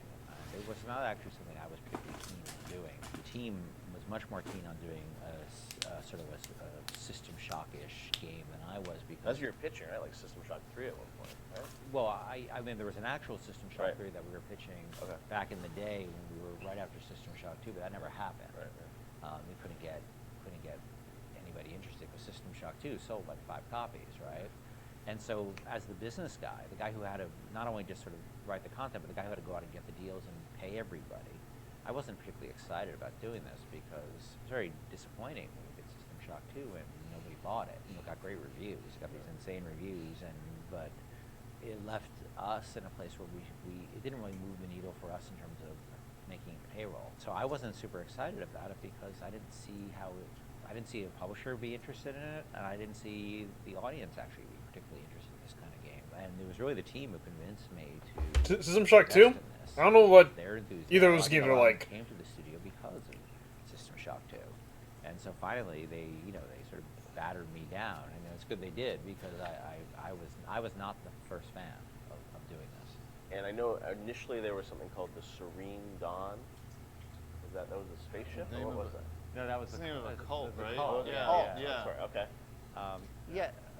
That one's, I think, been lost to the. If I remember correctly, Serene Dawn was a cult. You were That's alright, Case. playing as a deprogrammer that was infiltrating the cult, and your name happened to be Carlos Coelho, who was one of our programmers at the time. It's named after him, yeah. There was a story notion that I always really found interesting, which was that you have these cults, and you have sometimes people who they're these sort of characters who are really live on the edge of the gray morality, which is these guys who come in and essentially kidnap people out of these cults or rescue them, depending on how you look at it. Because what it really is, from a functional standpoint, it's a kidnapping, right? You're coming to an adult and you're saying, you're hired by their parents or whoever, and this was in the story, it was like a senator whose daughter joined one of these religious movements called the Serene Dawn, you said? That sounds like Resident Evil 4 there. I always thought that was a really interesting tension of this hero who's basically a kidnapper and taking a young woman against her will out of the place that she was in. Now, you could also make the other argument that, well, she was not really there by her will. And this is like something like Infinite now. Conversation that goes on there. I think there was actually a Kate Winslet movie. Kidnapper, you say, Matt? Because usually you hear that story, these deprogrammers, I love you, man. heroic kind of notion, but I always thought there's something interesting about agency going on there, and about are people entitled to make bad mistakes, or is it a bad mistake? It all depends on the person. I'm not a fan of religious cults or religion in general, but there seems to be an interesting discussion of freedom there and independent decision making, and I thought that idea was cool, and that was sort of the basis of it for a while, but it was really mostly for the purpose of we needed something to go out and pitch to publishers, and so we know we didn't have a ton of time to really develop it, so that sounded like, all right, this will do for now. And was that pre-Underwater City? I mean, this was just like an idea for a story. We may have stepped away from that to do the cult thing, but then we went back to the underwater. No, we had that one room, remember? We had the one World War II room with the roaches on the ground and like these weird test tube things that you could walk around. I don't know where that fell. It could have been underwater. There was no windows. The thing is, we were a small business, right? And we were trying to figure out a way to sell this thing with spending the least amount of money, because we didn't have any money. We didn't have a pocket to send. So we would do this demo. That was one room basically, just to show. And I'd write up a document, and we'd take it around. I'd fly around the country, be like, "Here's our room." It was a different time, And we had just come off of SWAT 4. One of the advantages we had is that we were so familiar with that engine at that point that we could really start cranking through, small rooms and lighting and making things look good. So I took it on the road to sell it to somebody, and nobody cared. We'd go to a publisher, and look, they have to make money, right? And we'd say, oh, it's sort of a spiritual successor to System Shock 2, and they'd be like, well, how did that sell? And I'd be like, my mom likes it, and they would be like, well, we can't, And usually we'd be talking to a fan. A lot of executives, like sort of junior executives, were fans of System Shock, and they'd go to their boss and they'd be super excited, and their boss would open up, their Excel spreadsheet and be like, "No, we can't do this." And I think the pitch probably evolved as we kept trying different permutations trying to sell, but we were also out there trying to sell like 2 or 3 other things at the time. We had a pitch for a game called Monster Island, and Well, our SWAT 5 pitch was Zombie SWAT. Yeah, Zombie SWAT. Come off of SWAT 4, which is like hardcore tactical, and we decided they wanted us to do another SWAT, and we didn't really want to do another hardcore tactical game. So we're like, what if we added zombies to SWAT? Like, you're a SWAT team that fights zombies and werewolves. That sounds awesome. And it was like, no, it doesn't. And this is before. Kane? Before zombies were a thing. And so we came with this thing called Division 9. Division 9, yeah. That probably would have been even a bigger financial success than Bioshock. Wow. But we couldn't get anybody interested in it. We didn't have enough werewolves in the game. No werewolves. 0 werewolves. Where's my No hello? werewolves, wrong way. Werewolves and vampires. So it was the Oh, whole, really? Yeah, Werewolves, the whole, vampires, like, zombies? just throw it all the Universal Studios monsters from like. Things right to you here. So what happened is we couldn't sell it, but we're always sort of independent-minded, and so I said, well, what if we sort of did this in reverse? Instead of getting a publisher first and then going doing a press tour on it, what if we sort of did the press first? Yeah, we're just Followed watching by these Josh, little who was developer at commentaries. GameSpot at the time. Yeah, I'm He bored was too. a fan of System Shock 2 and a great guy. And I said, will you come out and look at this thing we're doing and write a story on it? And he's like, sure. And Andrew flew out and we showed Oh, him God. what we had, which is This a is- very, very rudimentary thing about an underwater base. And he wrote up an article and sort of featured. Oh god, those slug things! Oh, I hate those! System Shock 2, and the next day, the phone started ringing from publishers who now all of a sudden saw the article was getting all this pickup. Oh! Alex. Comments, and people were excited, and that really, I think, put it over the top in terms of being able to sell it, even though it was not Bioshock at that point. It was called Bioshock, but it was not Bioshock. There would have been I don't think there would have been a game, we never would have sold it without Andrew coming out doing that. My belly's full of angels. Keeping it healthy. Thank you. I appreciate it. Oh, is it? Someone inflation from... Isn't yours like 750Ks? No, wait, yours like 200. Cross is like 750. What's voice band? I don't do voice bands. You could ban words. Where, like, if I fuck up, if I say that word, you could make me even drink even more. Because I'm a man. Because you're old. You're crazy. Look at the deeper shooter. Yeah, so we're gonna watch all these. I hope you don't mind, Alex. No, these guys don't seem to mind, so... One of the biggest challenges Irrational faced when developing Bioshock was figuring out a way to retain the feeling of a deep RPG while making the game accessible to a broader console audience. I never used the crossbow. I don't know how that works. An intricate system of weapon and character upgrades that gave the player choice and customization while keeping the gameplay fast, lean, and engaging. Good job, Jen. Get a voice. No, I am not getting a voice ban. No one's gonna silence me. So as long as Suma's in here, we are men. Yeah, Suma's lurking. She's lurking. One of She the may appear any hallmarks of moment. Bioshock, to me at least, was that it really blended RPG and a sort of first-person action game together in a way that, is sort of standard today, but a decade ago was really pretty revolutionary. And I know for the team, I think at some point it became clear that you wanted this to work on consoles, not on PC, right? Or both, yeah. Yeah. But so the idea of doing a console game and a PC game, and doing something that sort of felt like a shooter but had much more depth. And I know in some of the early design docs you talked about sort of creating an FPS plus versus an RPG light. What was the difference in your mind between those two? I think for us, the big difference between System Shock and Bioshock ended up being that System Shock was more about your character growth and Bioshock was more about the environment. Because with System Shock, we really didn't have System Shock 2. We didn't really have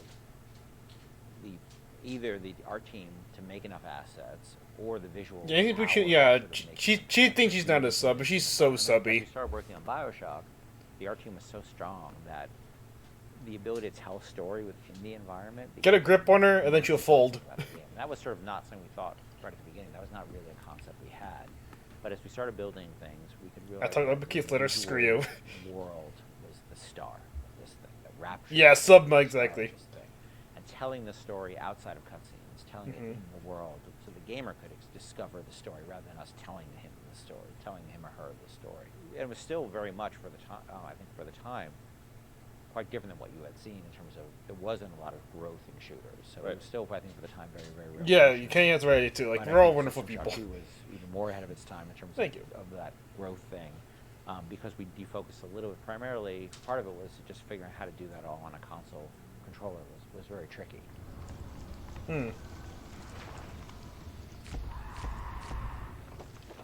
No, I remember even the early demos, people like, you see a plasma, you see like a upgraded weapon, people are like, oh, I've never seen that before in a shooter. And that was, when you were coming out of the sort of, the Quake, Doom, Half-Life, where it's like you have, 8 weapons on the keyboard, and you sort of knew what they were, and they weren't going to change. Sean, was that something that, from a sort of creative standpoint, was it always clear that that was something you guys wanted to do, or it evolved over time because you wanted to have more depth in the game?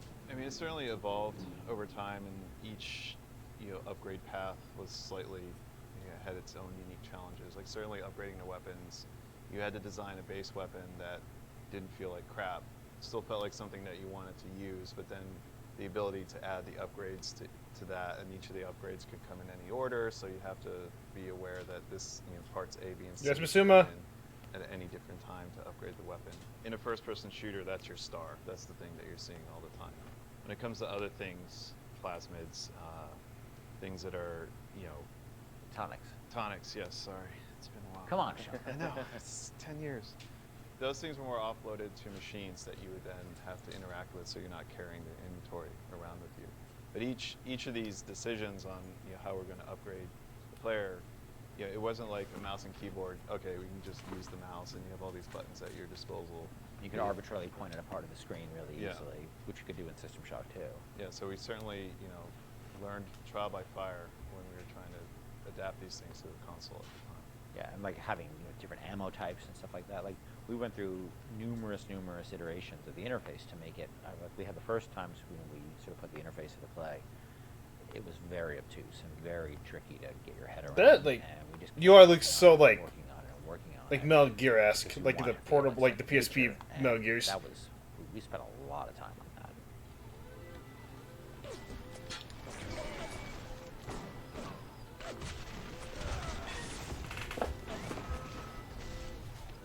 Look at this game, but I don't play like this. I play fast. Of having so much choice in the way you could sort of play through this game. What was it to give the player a better sense of authorship over the experience, or what was driving that?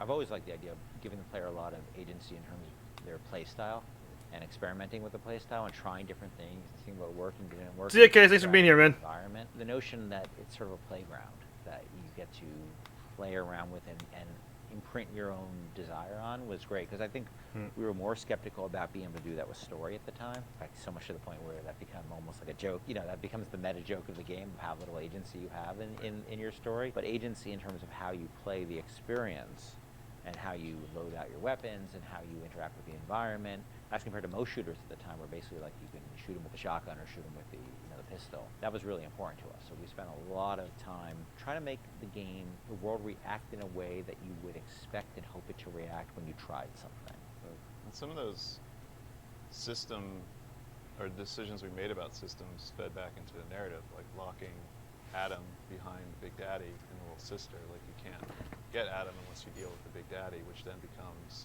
a roving boss fight, which then becomes another system that I don't know if we planned that from the start, or it was one of those happy, serendipity, like, oh, this decision that we made about putting Adam behind the Big Daddy totally works, because now we have a different type of boss fight that you hadn't really seen in other games. Actually, it was bad. It was the other way, because what happened was originally there was no concept of Adam, and What a they Christmas had to spend gift! money and other Yay! stuff, like every other splicer. Yeah.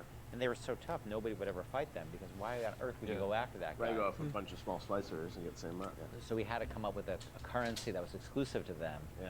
Because we knew that was where the fun was, right? But we also knew people were terrified of them, and we didn't want to fight them. Yeah. So video game development and system development is a lot like economics, right? In economics you try to encourage Wow. behaviors through tax, usually through tax policy.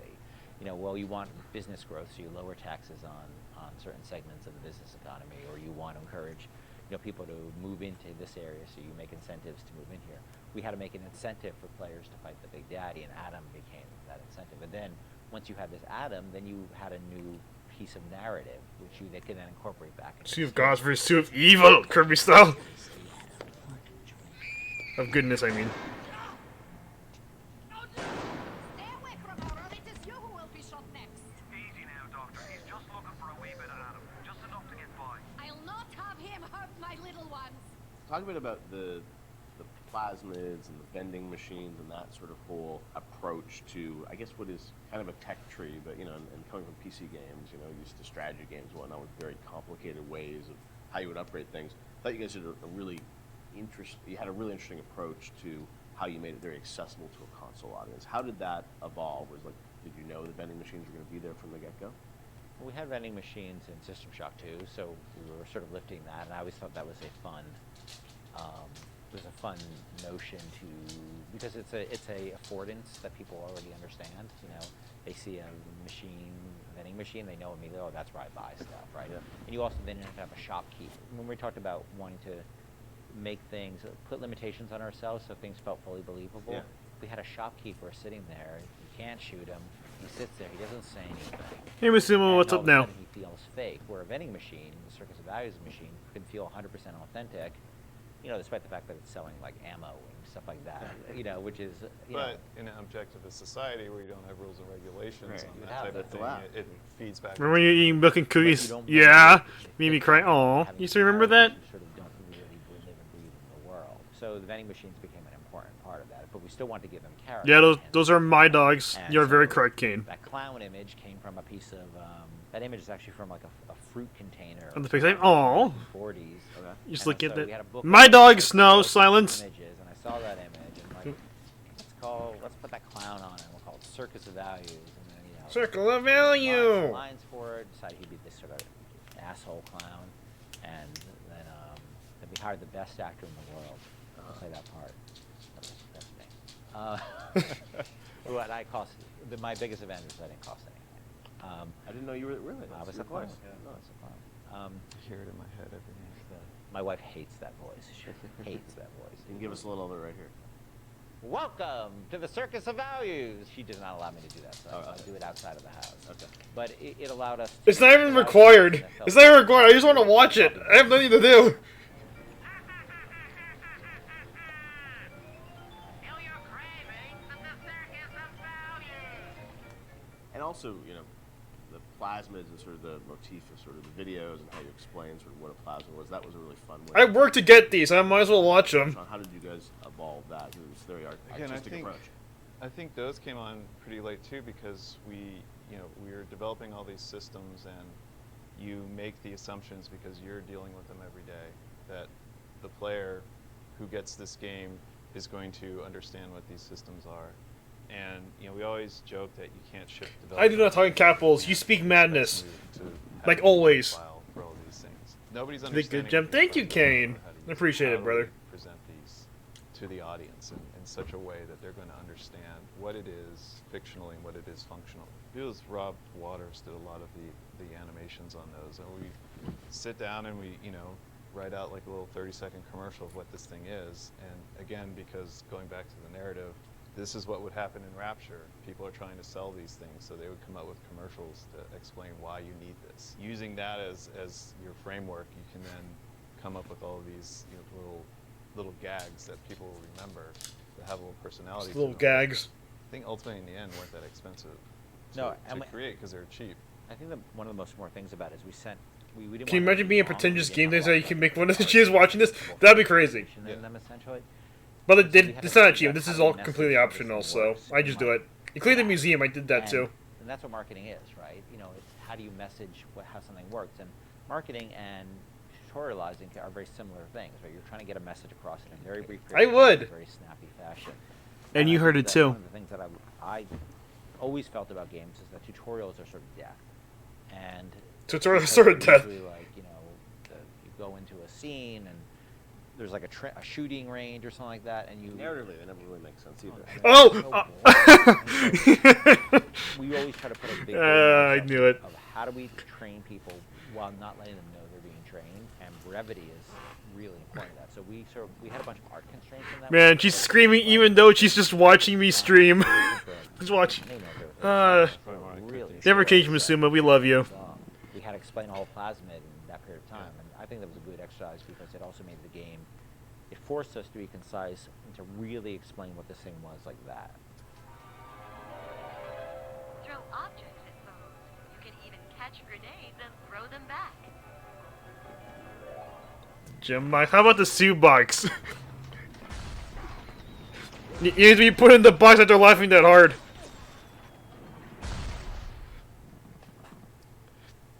Oh, I'm okay. Jump talks loud enough for us to hear him. Can't say the same for Sue during our version because she's. I know she likes it though, so it's a win for her part as well. The creative process. Nailing the perfect marriage of story to gameplay is a science that many developers still struggle with today. Bioshock has left an indelible mark on gaming narrative that can be seen and felt in many modern releases, but Irrational's motto remained from the beginning: don't start with the story, start with the gameplay. Oh wait, Misuma. Are you still here? Because like the host guy, like the guy on the left side, Like, if you remember my little Among Us mask, that's him. That's him. That's who they based him off A lot of. of fans probably wonder about the Yeah, there to the left. process you go This guy right here.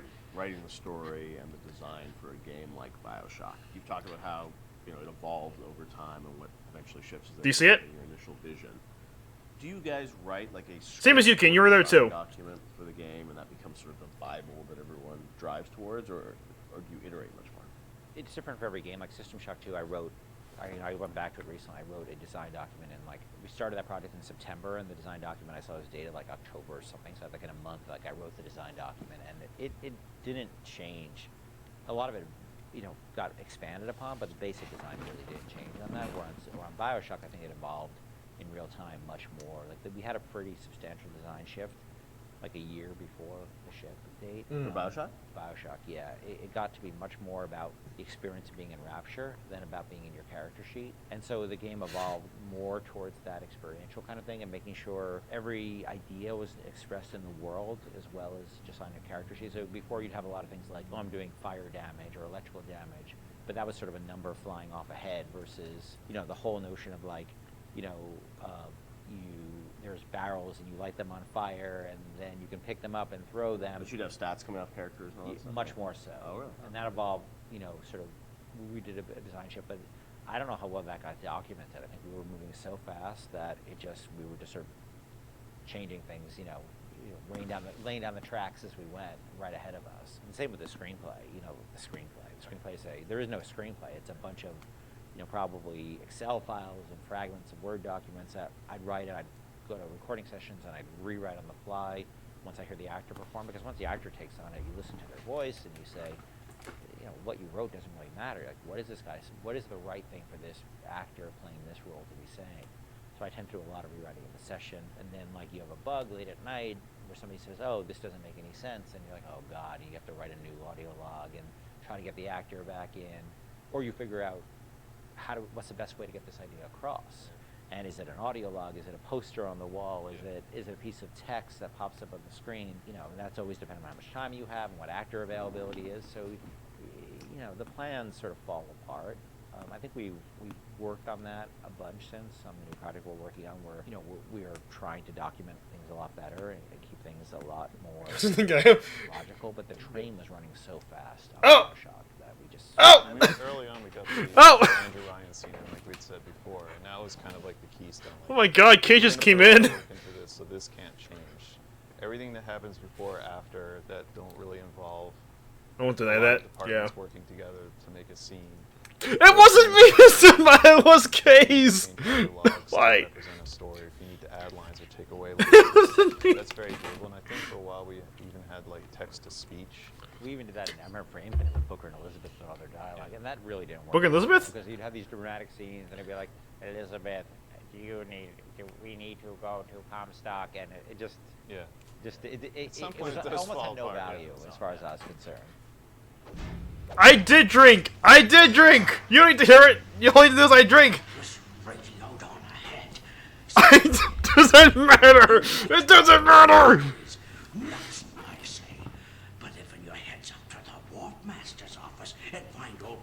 I drank! It wasn't even me! You understand? If I tab out and remove you, I can't do that!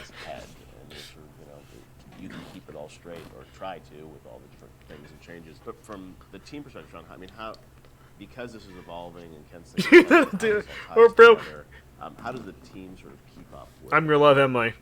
What the whole game is going to look like? There's a lot of specifics that can change. For instance, I want to hear it. That's not too bad. Alice used to have a southern drawl, and then we recast to the Irish. And we actually cast an actor, wrote the lines, did the whole thing, and realized that people hated that character and distrusted him from the first start. So had to rewrite him, recast him, redo everything. Yeah, from a team perspective, you kind of get a sense on which things are going to be really volatile and that you probably want to push off till later, because if you work on it now, it might change. Larger themes don't tend to change too much, meaning we knew we were in Rapture, we knew we had Big Daddies, we knew we had Little Sisters, we knew we had Splicers, we knew what the arc of the story was about Jack coming into Rapture, and the specifics of this radio log versus that radio log didn't really affect anyone outside the audio team at that time because we could still build the environment. We still knew what the environment was. We still knew what the animations were. They were both areas you learn Ks. by working in the same space for a while. That this scene, I'm not touching this yet because I know that it's He's gonna dumb. change a lot. Okay, These things are I'll put that on your pretty gravestone. so That case focus is the dumb. team on getting these things done. I won't leave you twisting in the wind. We're gonna need to draw out of hiding, but you're gonna have to trust me. The audio logs were, a great part of the game and something that if you're a true fan, I mean, people really go in, listen to those and piece that all together. But I imagine there's a lot of work that goes into deciding, well, this is better for an audio log versus game dialogue, and the act of sort of cutting back and sort of saying, we need to be clear. Yeah, let's see what's breaking. Yeah. Game. What was that process like? I mean, the audio logs, were there things you added at the end, or were those, ideas that you had for the game, but then said, hey, maybe we'd demote these a little bit and make them audio logs?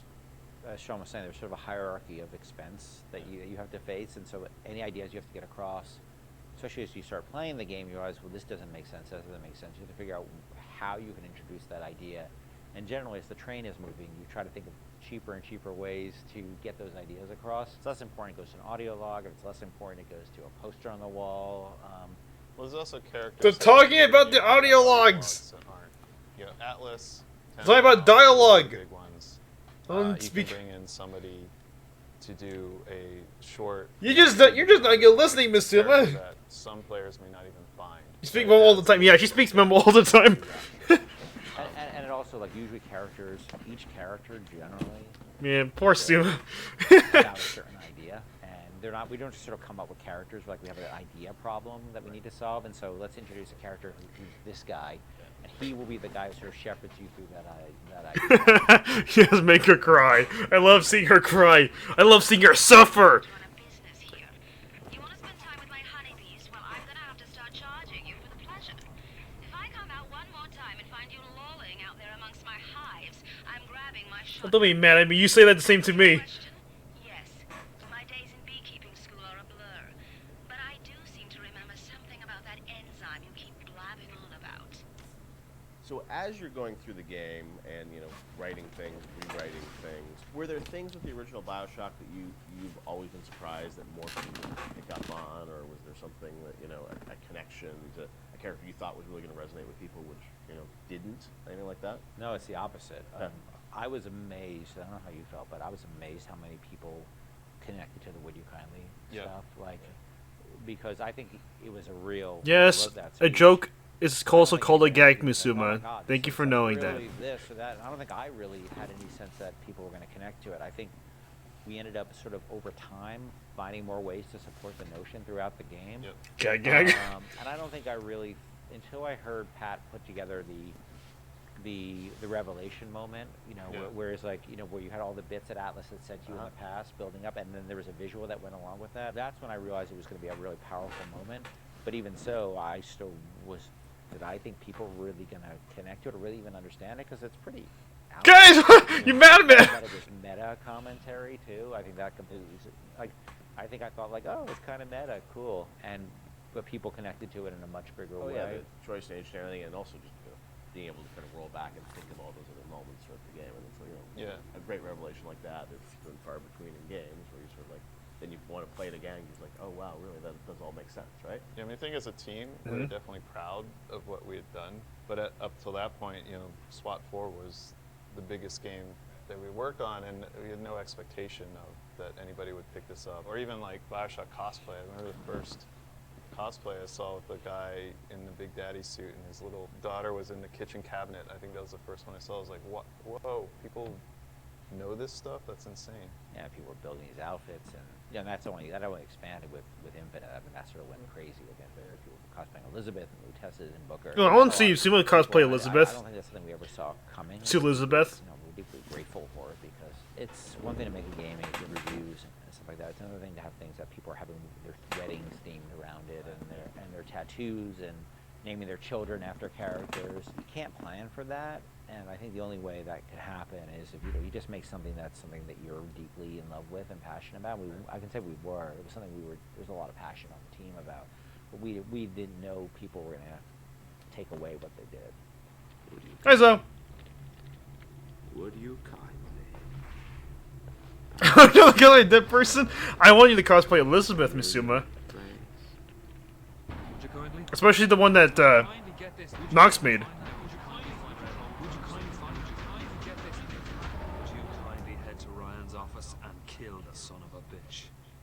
Part of the challenge with that, though, is when people love. You're sick of me? Dive into every word written in every audio log and try and connect all the fiction. I'm sick for you. Sense. Are there any things from that game that you sort of look back and it's like, oh wow, like we didn't explain this and we should have, or things that fans have misinterpreted over the years? I think there are things we think that we did that should have or shouldn't have been in the game. Like I was never a fan of having 2 endings, and I think that's what the publisher was asking you to sort of have a. That was the one thing that 2K, and they were very hands off. That was the one thing they insisted on, and it's not something I really thought was a good idea because they're still limited, even though they're multiple. They're still limited, and so that was something that we ended up doing. One of the endings was far better than the other one. I mean, there's no. It's clear that I was much more interested in the happier ending with the little sisters than I was with the nuclear submarine ending. I'm sure part of it was the idea that Being a submarine, okay. You're making a choice throughout it. I'm sure. I want to see that happen when I kill all the little sisters. It has to be a payoff, right? Right. Except the game was really about lack There of was no choice. choice. Yeah, About right, not being yeah. a choice. So Yeah. that always struck me as a tension that was weird. But look, at the end of the day, they were putting up a lot of money, and so I can't really complain. They weren't dictatorial at all during the development. So that was the one thing. But that's a game that. Like you should. Final boss battle. Like we seem to end up doing that over and over and over again. Every time we start a project, I'm like, I'm never going to do that again. We're never going to do that again, and we end up doing it. Right. We're not good at boss battles, and that you're fighting that guy, and look, this is the naked dude. It just doesn't work. Totally makes sense. But and it works really pretty well up till then, but then it just doesn't work. That boss battle's silly. Did he disappear? That sucks.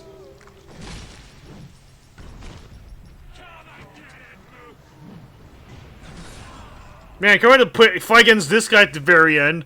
Give me theater. Oh wait, 1, 2, 3, 4, 5, 6. Okay, we're about halfway there. Rapture is filled corner to corner with detail and history, and the cast of characters that occupy this world are no less dynamic. Every splicer, every level boss has a story. In many ways, these characters are a reflection of their environment, and their environment a reflection of their character.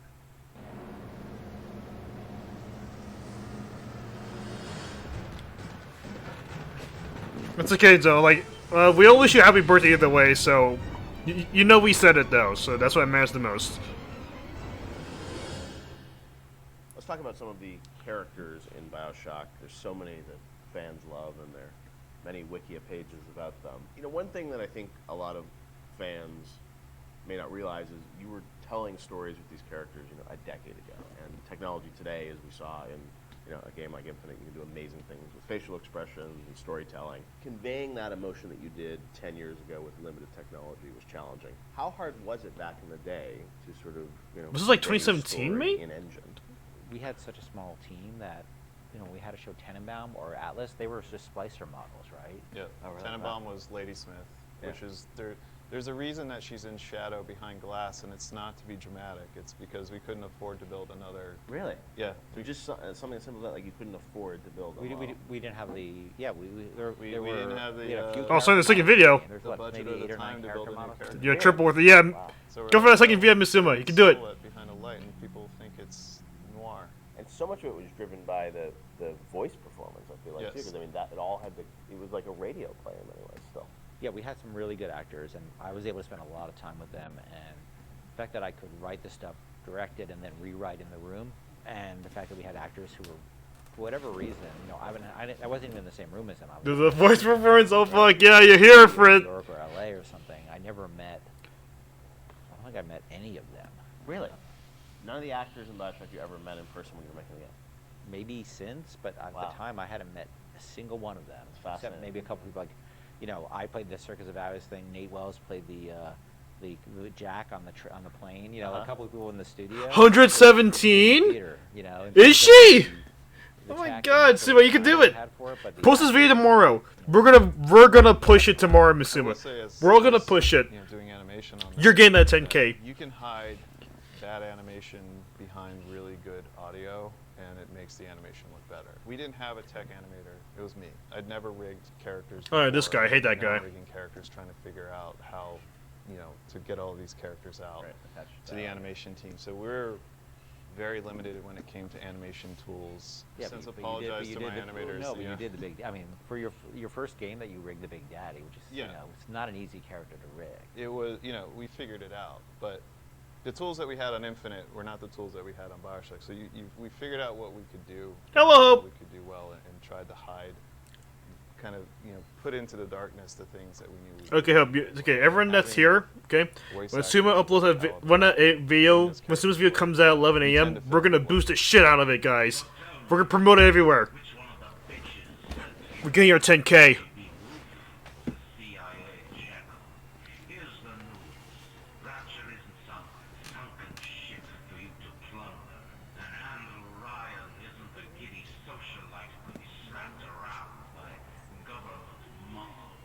And you did get to revisit Rapture in the DLC for Infinite, and with today's technology or technology from a few years ago, I'm sure it was liberating for you guys in some ways to be able to use that tech to bring the environment and also characters to life. What was that experience like for you guys to go back and sort of revisit Rapture? It was liberating because we got to revisit it, but we also, I think, when we started, thought we'd be able to go reuse some of the old assets, and they just didn't hold up anymore compared to the Infinite assets. So we basically had to rebuild, not just rebuild everything from scratch, we had to reimagine it from scratch because we had the ability to make it look grander and bigger, but still feel like exactly like Rapture. There you go. We're making a different kind of experience than Bioshock 1, so it was tricky to make it feel like it was the same kind of game because it wasn't. The first one was sort of an action game. The second one was really a stealth game. The Barrel Sea Part 2 was really a stealth game, and you're really telling the story of Elizabeth throughout those things. So it was a different lens, but it was also cool because it allowed me to make the whole story about Elizabeth.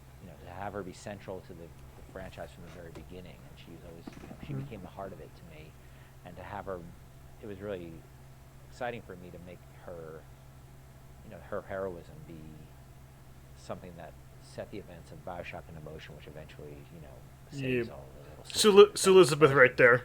Gratifying, a nice way to tie the whole thing up for me. That whole thing Have up. that idea 10 years With ago. Sue Elizabeth. I have no idea. He has a letter that he's addressed to himself that's 10 years old. I don't know. I mean, for me, it was a nice way for me to say goodbye to Bioshock and Bioshock Infinite because those two worlds together. You don't realize, or I don't think the audience realizes how much time you spend with these characters, trying to get them out and polished and into the world. And it was a good opportunity, I think, as a game developer to kind of have that little coda at the end where you're like, okay, I get to. Now I'm ready to move on to the next thing. I've had a nice, break. Like let's seal this off, and now I'm on to the next thing. And it was like 12 years of our lives too. Between the very beginning of it, and it was a long time. Well, I mean, so my daughter, who is 16 now, I did a lot of filming of her when she was 6 as a little sister. And this was not mocap, it was just running around the office. And I'm like trying to be like, now trip over the thing and pretend you die. What the fuck? Trying to not Drink some traumatize blood. a 6-year-old. blood. Yeah, pretend you're drinking something, and and then I never showed her the actual game until much later. But she, on BSI, I put her in a mocap suit, and actually used her for the little sister in Paris that's running after the balloon. So that was kind of, for me, like a nice way to connect it all together. Were there any characters on the original game that you found hardest to write? I mean, you mentioned recasting Atlas, things like that, but was there a character that was the most challenging for you, Ken? Well, Atlas, because he was basically written completely twice. That was very, very tough, and I was very. We'll be happy soon. about Yes, it. Ken. Good. I thought I'd really done something great, and then we showed it to people, and they just hated it, and they didn't trust him. And if they didn't trust him, we were screwed. And so it was tough because we, after having gone through all the recordings, actually, I had to let the actor go. It's no fault of his own, right? It was on us. He had invested in it. Tell him that it wasn't going to happen, and rewrite it from scratch. That was hard, and that was tough. And then after I finished it, I had a debate with somebody on the team who felt the accent was really, really phony. And we had an English person on the team, and he felt the accent was really phony. So at the last minute, we basically ended up doing a focus test in Ireland to see if people bought the accent. Because the actor playing Atlas was Irish, but he was from a different part of Ireland, so he was playing a different kind of Irish accent. I don't think he was from Dublin, and Alice sort of had a Dublin accent. And so at the last minute, I thought I was going to have to do it again. Oh, wow. And fortunately, the focus test came back, and people loved it. I don't know how you survived that plane crash, but I never even want to question Providence. It's funny they talking about, like, professional voice acting right now while watching this Like they were, in this segment of voice acting. levels, and this was, and characters. Still an environment of levels with Bioshock, right? It wasn't just big open world. Did that all sort of get designed together? It's like, here's the best villain that's going to fit to this environment and this theme of, this area? Some of them work better than others. I mean, I think obviously Steinman and especially Sandra Cohen really, I think, dominate in terms of the level boss. They are their levels. They are the levels, and some of the characters didn't hold up as well. Don't be afraid, Misuma. On the writing side, the fun thing about the characters. It's is your dream. Steinman, where he had You'll those love little that dream. displays You'll live and that dream. scissors and the tech, that was stuff the art team came up with to support that character, and obviously Sandra Cohen, in that level. I had this idea for this character, and as this artist, and taking Andrew Ryan's thinking to the extreme. I need to kill this guy again. It was really fun. And take a picture of his dead ass. In a lot of ways, they're like more like Batman villains than they are. I'd like to kill everyone again, actually. Real world villains that they all have the Joker cares far more about the humor and the dark humor that he has, and the Riddler cares more about the riddles than he actually does about money. Right. The money, the crime is afterthought. Right. It's the philosophy. And so these characters have a lot in common with, and there's probably a lot of inspiration taken from sort of characters like the Joker in terms of a guy like any of the characters in Bioshock, because they were really driven by their ideology, but their ideology is a mask for their sense of selves, right? This stuff is really, Cohen knows he's a hack, and he doesn't want to, he can't admit that to himself, so he has to wrap himself in all this nonsense, because the last thing he could ever do is look in the mirror and say, I'm not much of an artist. No need to thank me for jamming the transmissions of those boors, Atlas and Ryan. Let them have their squabble. The artist, yes, the artist knows there is richer earth to till.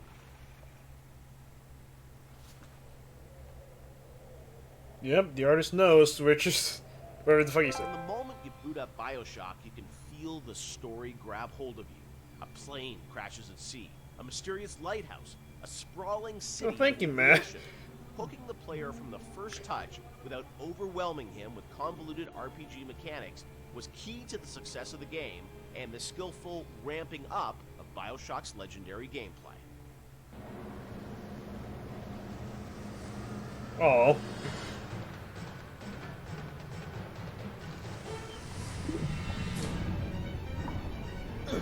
I'm glad I'm watching this now, so I should catch up with Chad as well.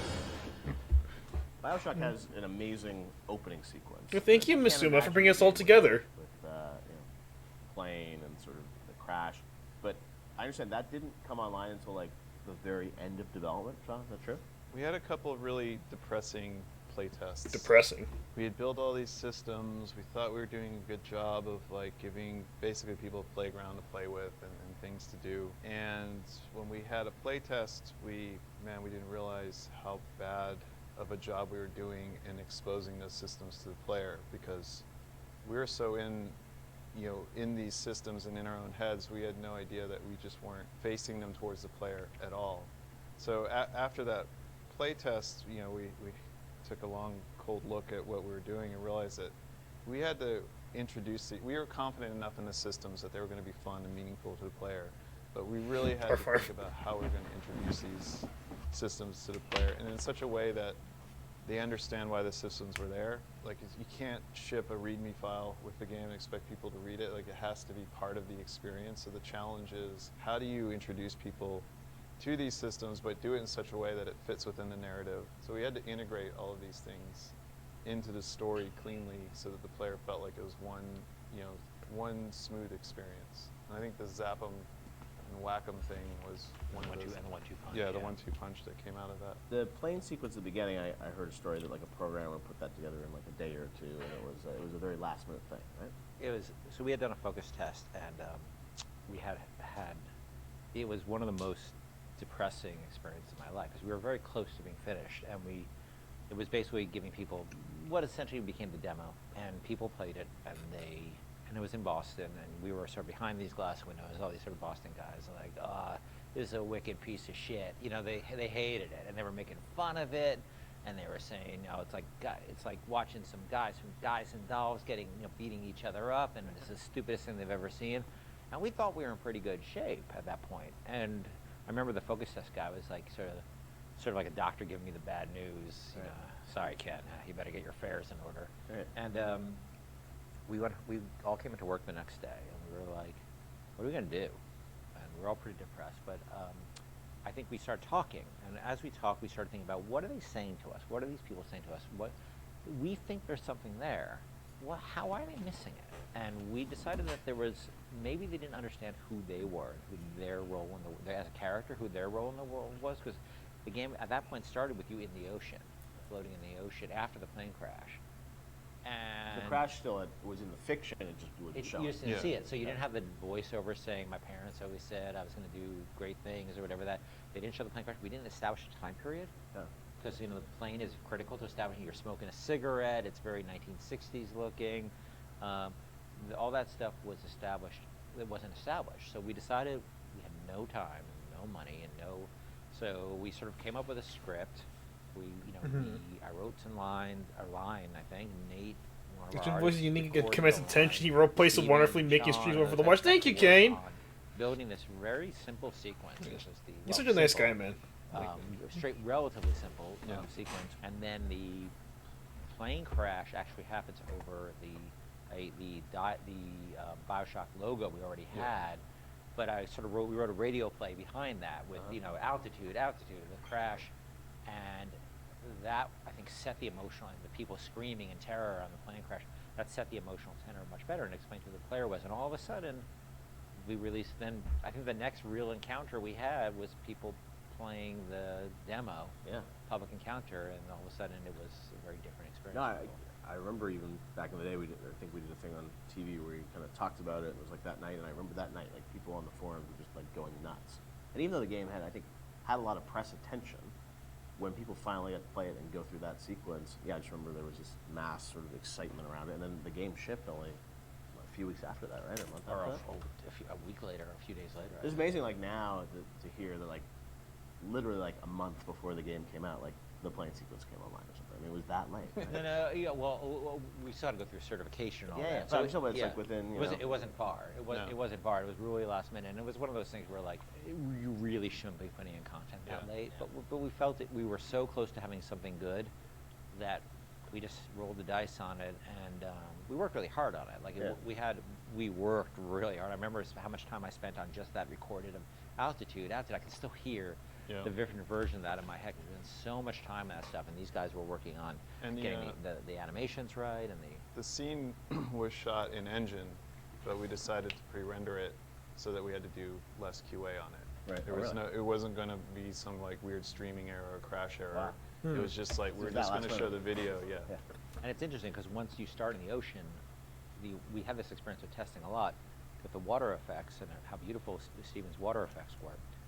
People didn't realize they were out of a cutscene at that point, and so they would just sit there and stare, and then they pick up a controller. And they pick up a controller, and all of a sudden they realize they're controlling things. But that, as Sean said, that part of the plane is not actually interactive. It was done in the engine, but we just filmed it.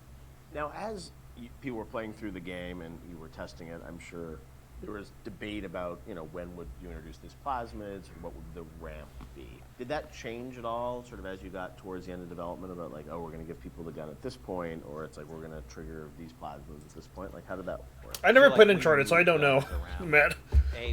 For instance, there was a big debate about, originally you found a gun in the lighthouse, a pistol in the lighthouse. Oh, the very right beginning. there, And because it's a shooter, right? Like, what the hell? And we had a lot of debates about it, and I feel that it was important that we didn't do that, because the fact that you sort of go through a lot of the experience without having the distraction of a gun is important to getting you immersed in the world. Because when you have all you have is a hammer, everything looks like a nail, right? But you don't have the hammer, so you just sort of had to take in the world and have that feeling of fear. And like I know when you saw that splicer bounding around on the ceiling, that you couldn't do anything about it, and that had even though that's those are those moments, right? Like I remember when I played Unreal for the first time, where it's like I'll see if I get Uncharted. I have a lot of games like set up first. The moment with the splicer where you're like, Black Flag. but I can't. Black Flag would be fun. Well, I'll start playing Assassin's Creed first. Our Rip Johnny. He's dead. You know, moving machine where the machine gun appeared around and where various plasmids appeared around. It was a real. It's a real fun. Oh, that's easy, Kays. Woof. To really present. Yes. Put some space between them. It's a moment when you finally. Yeah, I think we get the shotgun Paul sequence. Paul Hellquist was he put the sequence together for the when you see the shotgun laying in the pool of light. Yes, Miss Uma? Every game developer knows what that means. You know the minute you pick something you want to say? Something's going to happen, but it was still a very effective way. Is I'm remembering it to. Oh look, I've been waiting for this thing. I'm going to pick it up, and now you have an immediate opportunity to use it, but. At the same time, we're trying to ramp up the tension level by having the splicers kind of on the outside of the light, so you can't really see them coming in one at a time and attacking you. And we had very few tools to really control how those splicers acted. So how they were set up and how the environment was lit was really important. Well, there's even other things like when you get the TK plasmid. I don't think we had a lot of physical space and opportunity and time to really present that, so we. How dare you, Kays? How dare you? TK to practice tennis. And we had the turret in there that threw tennis balls at you. So if you wanted to, you could catch the tennis balls and throw them and Motherfucker. knock things down. I think it revealed pickups that you could then pull to yourself with TK. But we're always trying to think of like little backstories that we could do. It doesn't have to be as involved as the shotgun ambush. Sometimes it's just, let's take a grenade turret and turn it into a tennis ball. Don't say that, Shane. Yeah, because I remember the impulse was, I've been to dentists. Oh, Jesus! Dentist personality, they always want to get through their office. They just have to have their hobby featured in some way, and so we saw an opportunity there to both feature this. He's a tennis nut and teach TK at the same time. Yeah, I learned how to do it a different way.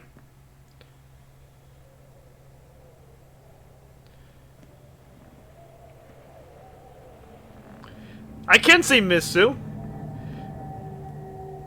So, Miss Sue, after you heard me say that, is tonight still on? I'd like to know. I think we just went through reality check, so we'll do world themes. Rapture is overflowing with memorable locations and set pieces. In developing a world that feels organic, lived in, and functional, Irrational managed to create a space that feels perfectly suited to the its place in it. Begs a question. Okay. Did the plot shape the location, or did the plot fit squarely into a world that was already established?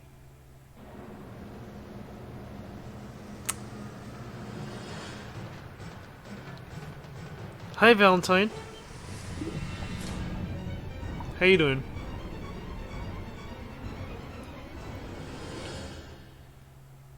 Let's talk about some Rapture because it's an amazing place, but also it feels like there's certain areas that are very well designed. That they have, a very certain aesthetic and the characters.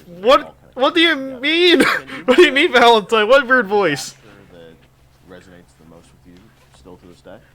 I think the opening is always going to be the most important to me because it's we spent a lot of time there, and it was all for me as a challenge as a narrative guy is sort of how do we set up a very complex series of events and a very complex notion and all this Andrew, there's so much to tell, Big Daddies and Little Sisters and Andrew Ryan and what are you laughing about, babe? Period and do that all without cutscenes. And especially, I think the descent to Rapture when you go in the bathysphere, getting that right, getting everything right down to the bathysphere cresting the hill and seeing the city for the first time. Remember how much we worked on the timing of that, just getting that. And it took us forever to figure out that we should just put the slide projector covering the window. Like again, in hindsight, it seems like such an obvious choice, but we were really trying to figure out how are we going to tell this story of Ryan, and then reveal this so you can see the city beyond the hill. And also, we didn't have to show the whole transition going down the bottom of the ocean because the whole screen was covered. Spoiler alert. I think that's the part that will always be near and dear to my heart. Yeah, I mean, for me, it was Kashmir. That was one of the first. The restaurant at the beginning. Yeah, the restaurant at the beginning because it was really like the first Too good? art box that we created. Fuck you, Jim! I swear to God. Oh, so tonight is on. The Art Deco look. Scott I see you there, Sinclair Cupcake. just started, and he built that, designed and built that statue of the Atlas with the world on his shoulders that was in the middle of the room. And Mauricio had done some concept art for us of that space. And once we started putting everything together and getting it into engine, and actually walking around it and seeing those giant windows off to the side that just showed the seascape and really drove home the fact that you were underwater. It was the first time really all the elements started to come together. And we actually we had built a bunch of stuff, and we actually stepped back and said, we have to just get one room right before we go any further, because we weren't getting it right. And so Mauricio did that concept drawing. Yep. We worked really hard on that statue, and that statue, I think, was the first object we really built in the game that was a Bioshock. So we just stayed in that room for like a month. I love you too, mod man. The original concept actually had a tram. I love my mods. Running through it, Yes. so it was like even more complicated, and that was one of those things where we had to keep going back. I am not Toadster. To really focus on what the bare essence of that room was.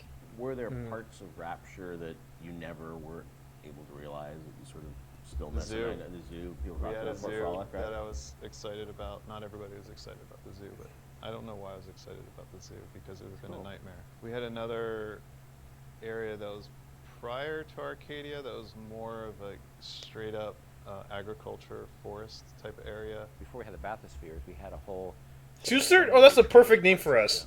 In Rapture, which we spent a lot of time thinking about, and then just realized that these little submersibles would be a much more realistic and much better solution. And you were going to be able to move between locations in that subway system? Yeah, much like the bathyspheres, but they were much more integrated throughout the space, and we really want to support them. And we just realized it was not really relevant to what we were doing. Were there certain locations or areas where you knew a certain narrative point, needed to happen? Like you look at, the reveal of sort of Atlas's true motivations. Like, was that like, oh, we've got to do it this part, this level, because it fits the story? Or was it more that you sort of like, you had the game laid out in a certain order and you just layered the story on top of it? I think the big one I can think of is that you encounter Ryan in his sort of... Oh, Soup Puppy's cute. Are you a little Soup Puppy? So he lives in this Yes, very you are. industrial area, Yes, you so that's are. where you feel most comfortable. Give her a head pat, guys. We wanted his office Give her a head pat. lair to sort of be not in some, residential zone, but where he wants to wake up and smell the grease fires and, and the machines and the smoke. That's in his lifeblood. Industry is his lifeblood. But it also had to be very theatrical. Like if you look at it now, it doesn't look like an office. You kind of know it's an office because the story is telling you that. And we had some old technology that was laying around in the game that would control environment settings. So old system that we had would let you do high pressure, low pressure, medium pressure, and those would affect lighting and other like post-process things in the world. And that was a system that was cut, but because the code was in, we were always trying to figure out ways to use it. And one of the ways that we used it was in the Andrew Ryan sequence, because we didn't have a lot of narrative. This is so crooked. Wow. We were basically switching the atmosphere to get all the lighting changes. So whenever a light changes in that I don't see it. we're telling the game that the atmosphere is changing. So, and then the preset atmospheres come in and shine the spotlights on them or bring up the house lights when we need them to. Very, very early on, you could change the pressure in the areas, and that would change how explosions worked and all this stuff like that. And we just couldn't figure out how to make it gettable for the player. We couldn't make it feedback, but we still had all those. That moved a lot of levers in the game, so we still had the system. So we used it for the sort of theatrical cues of the, very theatrical cues of Ryan appearing, the lights going down where you are, and the lights coming up where he is, because the engine didn't have those tools by default. The assassin has overcome my final defense, and now he's come to murder me. In the end, what separates a man from a slave? A man chooses to slay your babes! Power? No. A man chooses. A slave obeys. And there was a great sense of sort of artistic progression as you went through the game too, and that each level had its own sort of voice. Was that something that a lot of games as they move further in development, it's like, oh, we sort of ran out of time. We can, it's like we're just going to sort of repeat this and change the color palette. It felt like, for the team, it was very defined from early on that you wanted each sort of level, which they were levels back in the day, to feel distinct. Yeah, we had sort of experimented with that back on System Shock 2, back when every Doom level looked pretty much like every other Doom level, because they were just working on the same set of assets. We decided with our very rudimentary tools in System Shock 2 that we would progress with color, and every deck would feel different from a color standpoint, even though most of that was lighting, not or textures, nothing really more. But we have the tools to actually. What was that notebook? Oh, why is the puppy playing on a notebook? Do tell. 1 year old at the Montreal World Expo. Remember when you were 1? Well, I remember being at something at this World's Fair, which I didn't realize I think was in 1967 when I was 1 year old, a little over 1 year old. Wow. And I was on a theme park ride they had and I remember being at this. I can remember since he was 1 year old. That's incredible. Flies out of this sort of thing, comes up. I don't know why I was 1 year old was on this ride. I'm not sure. It's sort of a haunted housey kind of ride, and I remember loving it. And I think that stuck with me. So the notion of sort of theme parky themes and settings, and Disney World did a great job with Disney World. They theme areas. So themed areas were something that always resonated with me. And Bioshock sort of always has had this notion of feeling of theme in different areas, much more than the real world has. If you walk from building to building, then you can't really tell them apart. You walk from walk from a floor of an office building to another floor. It's not going to look any different. But we always felt that was really important. And it's also, I mean, if you look at SWAT 4, saw some early experiments with this, especially like the serial killer's house level in SWAT 4. Just probably one of the most dense levels that we ship, but you were trying to tell a specific story with that. And going straight into Bioshock and using the same exact engine that we're using, and we were very comfortable at that point with how the engine worked and how to art up these rooms, gave us a leg up when we sat down and really thought about what stories are we specifically trying to tell. And one of my favorite anecdotes from this time period is with Sander Cohen. I think it was Nate Wells and Stephen Alexander sat down one night, and they came up with a backstory for every dead body that you find in that space, and then they told that story with the props that they could. Even if it was just like, this guy crawled 3 feet and then shot himself in the head because he was sad about something, they put those marks in, maybe put a picture next to the guy, and then he shot himself. So they really did their homework and tried to add the backstory for everything that you're going to find in that space. I've got Atlas's goons hitting us non-stop and 2 dead mechanics just this week. We need to control costs. If I wanted to deal with amateurs, I would have stayed on dry land. Oh, we're almost done. Raptors Den is in Zero. Iconic and haunting, the Big Daddy and Little Sisters of Bioshock immediately captivated the public's imagination. Big Daddy encounters defined the Bioshock experience, creating new mechanics and techniques that had not been seen before in gaming.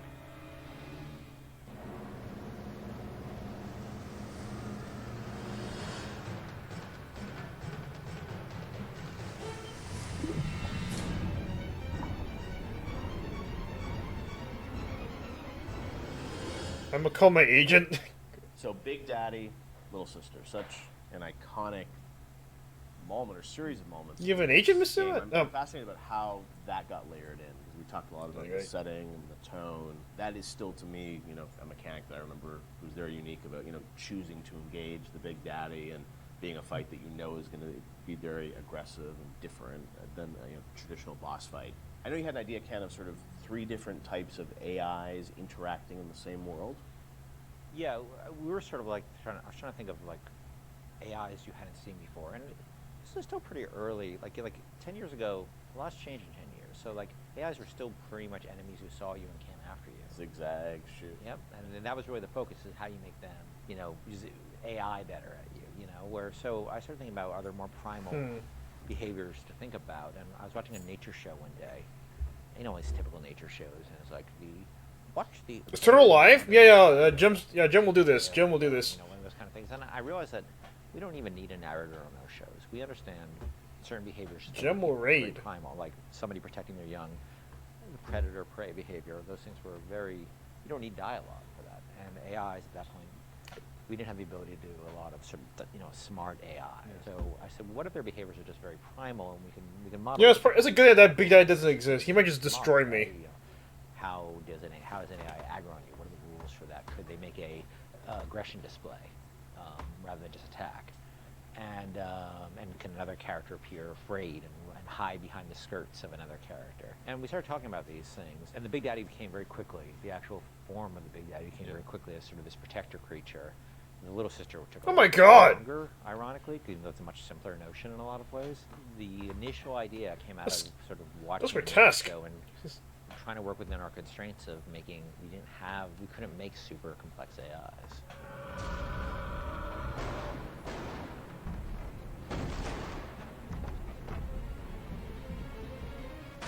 It's okay. It's okay, Zoe. I will change that in the second playthrough.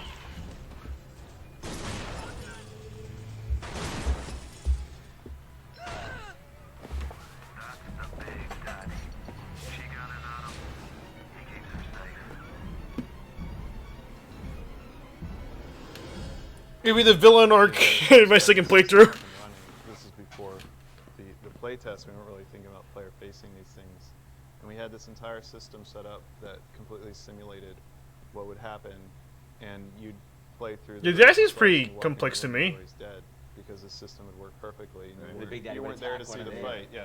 And we track all they weren't called Little Sisters at the time, but we track how much they were harvesting, and it was all like a Command and Conquer level simulation. Yeah. And players didn't care or notice. Yep. And so we just abandoned all that stuff. Yeah, so that took us a step towards, how do we present this to the player, then how do we make the gatherers, which we called them at the time before Little Sister design came on. Like, how do She's we make left, I them just realized empathetic that. towards the player, how do we make the player want to engage with that, because at the time they were just slugs. Right. So which is a That's right, horrible 'cause design. originally were slugs, right? Yeah. Not actually. Which is a horrible design in so many ways, because you don't care about slugs, Right. and they're also on the ground, so you don't see Yes, them. yeah. They're not like at eye level, and they're dark. So it But you was, still have yeah. some of the trailer had like the same, or not the trailer, the demo, or prototype we did. So it had the Big Daddy. We'll make it the best. We're gonna boost that video up. Slugs crawl around. We're gonna boost that view to the top. It's this awful That's a little level of mesh. sophistication, Right. yeah. It's like a little beetle, sort of. Yeah, It was terrible. yeah. And they were protecting. And they had Protecting the beetles. the beetles. What? And the it Big was Daddies so had two drills. It's- They didn't have a hand, so they could. There's no way they could Right. It's just fascinating because like the Little Sister, it's like there's such humanity in it, which really you really connect with.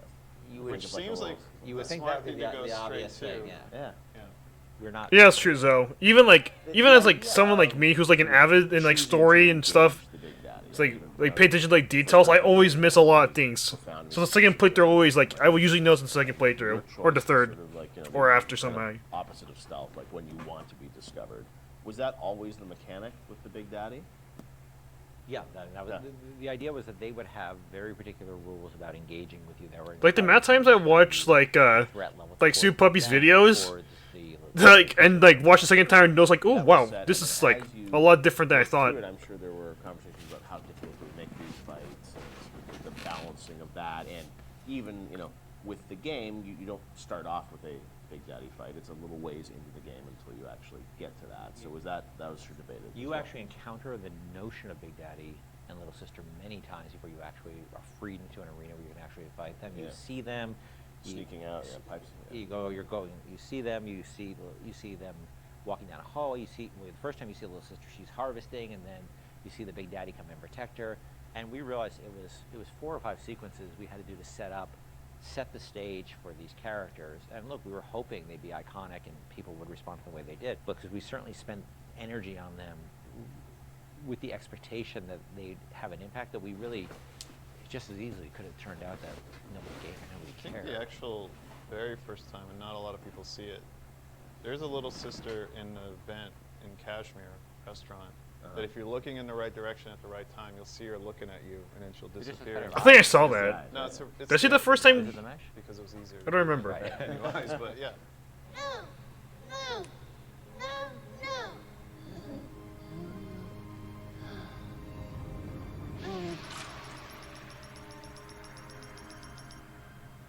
Thank you. The path of the righteous is not always easy. The thing as you play through the game, I think the moments with those sort of encounters certainly stand out to the player. For you guys, as you were developing it, was there a debate about how Why are you often ashamed you of had us? those encounters?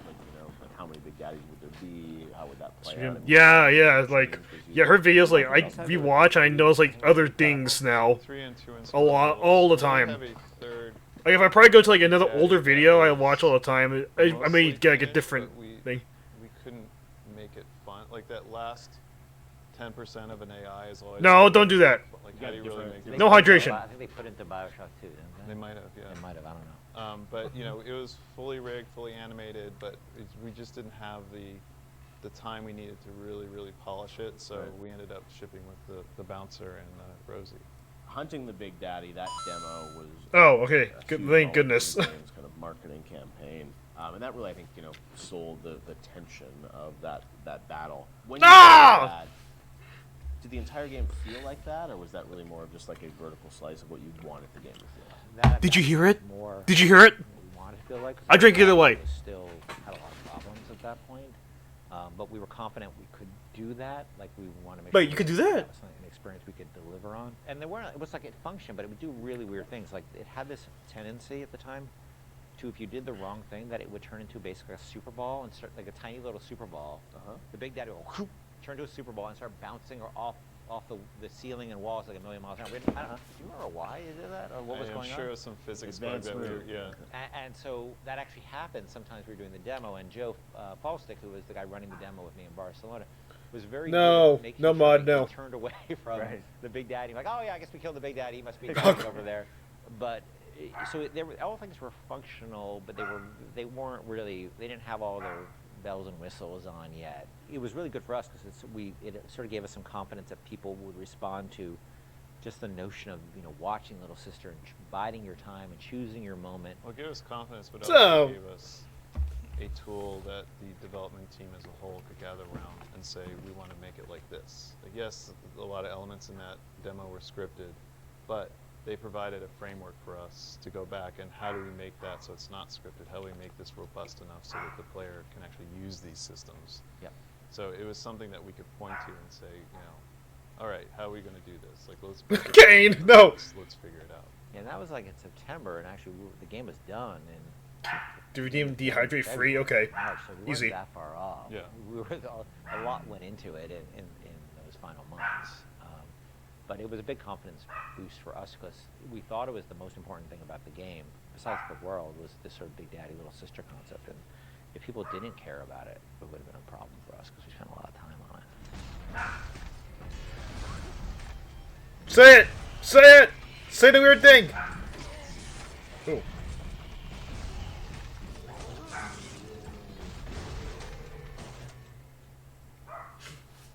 Alright.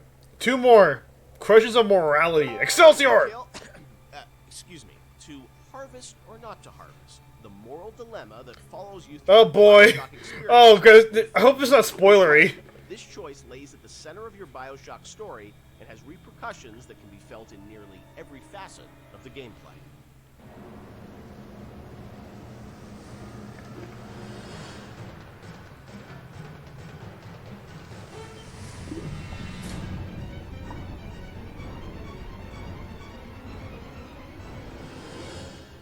Part of Bioshock's lasting legacy, of course, are the Little Sisters and this moral choice that presented itself to the player. Everyone, it became a water cooler conversation about, like, well, did you save them, did you harvest them? That concept, Ken, was that something that came about early in development, or that binary choice? When did that come into the game? I don't remember when. I mean, we had the concept of them being protected, but I can't remember when. John you doesn't actually- go. when there was John doesn't slugs go design, BIOS as often I think now that we have been drowning him. Yeah, I really have built up a tolerance. It's really There were true. resources that you could get, but there was no choice there, right? It was the choice was, do I want to? Drown God Lord. I think once we got into the realm of they have to be empathetic, the player has to have Wow. some feeling towards them, which you're not going to get from slugs. Then we start seeing that opportunity there of like, okay, nobody's going to want to do harm to these girls, or do they? Like, and do we allow them to? It was we weren't comfortable with it at first when it first came out. that we Wyoming. could, I think it was important that it was a way to reflect sort of larger economic questions of a world like Rapture, where where the economy drives everything. Are there any limits to economic decision making versus moral decision making? Because that's sort of what the Randian notion is that it's not the role that you don't sort of legislate morality, let's try to take that to an extreme and see where that ends up. And Little Sister sort of became that. And in this world, they became a commodity. And the question we have for the players, are you willing, you know, they're a commodity to you as well, potentially. Are you willing to participate in the commodification? There was, I think, a fair amount of nervousness internally at the publisher about it for a little while, but pretty quickly they were able to sort of say, look, we trust you guys, and go, you know, do this. And I only had a few, the press, and this sort of happens over and over again. The games press worried a ton about it, and like wring their hands about it. They ever recognized it was a setting topic, but that it was done to a larger purpose. That it wasn't just. Sort Oh, of come on, Soup Puppy. Don't you want Jem to say it? Don't you want Jem to call you that too? Girls, and it was sort of, and it wasn't, you know, it wasn't killing them. It was hard. Say the words, them, and I mean, Soup Puppy. Did some things probably on purpose, right, to sort of explain that this, you know, you weren't doing anything vicious. Right? Well, I mean, you vicious. Do sort of, they do sort of disappear out of you, and a big slug out of their belly, you know, comes up that you. Well, we didn't want that to be graphic. We wanted to be very clear that you were killing. Yeah. But it was not intended to be a prurient in terms of, hey, this is a simulation of pulling a sea slug out of a little girl's belly. Oh my God! But we wanted you to understand that. Yes, Mod. Making a very diabolical, thank you, moral, economic pact there, and we think that came across. And you're totally capable. And I think the test of how well it came across is you are. Most people didn't really thought of it as a. Am I willing to and I'm willing to call you that. Not. Right. And if you say it. Would tell stories how like their girlfriend saw them harvesting, and then they girlfriends could be that too, you know. And that's that's an interesting. That was interesting how people connected to a 3D mesh that's really no different than any other 3D mesh in the world. Like this little sister, she's not a person. She's a 3D asset, a virtual 3D asset, right? That has a voice actor connected to it, who's an adult woman, and nobody was actually getting harmed, but people still emotionally connected to them and made an emotional connection. And also, you know, I think when you're playing, you don't really know what the impact of that choice is. Yes. And that's sort of the curiosity of like, well, you know, you're a gamer, so it's like, am I going to game the system? Which one should I pick? How does this impact things as you go through the game? It's never really fully clear what that choice is going to lead to, right? And the ambiguousness of that was something you wanted to sort of create mystery around throughout the game? Yeah, we went back and forth a lot about what the rewards for harvesting versus saving would be, and actually I think we should have really pushed further that the rewards for saving were much more, should have been much more meager than the rewards for harvesting, just to really sort of put you up against the wall, push you up against the wall and say, you know, are you going to stick by your moral guns here? Because you're going to pay for it. Yeah. That's usually the way life is, right? It's always you guys, Misuma, moral path. we need that much. Moral path. But there's incentives to take a moral path because Wait. It's the easier path.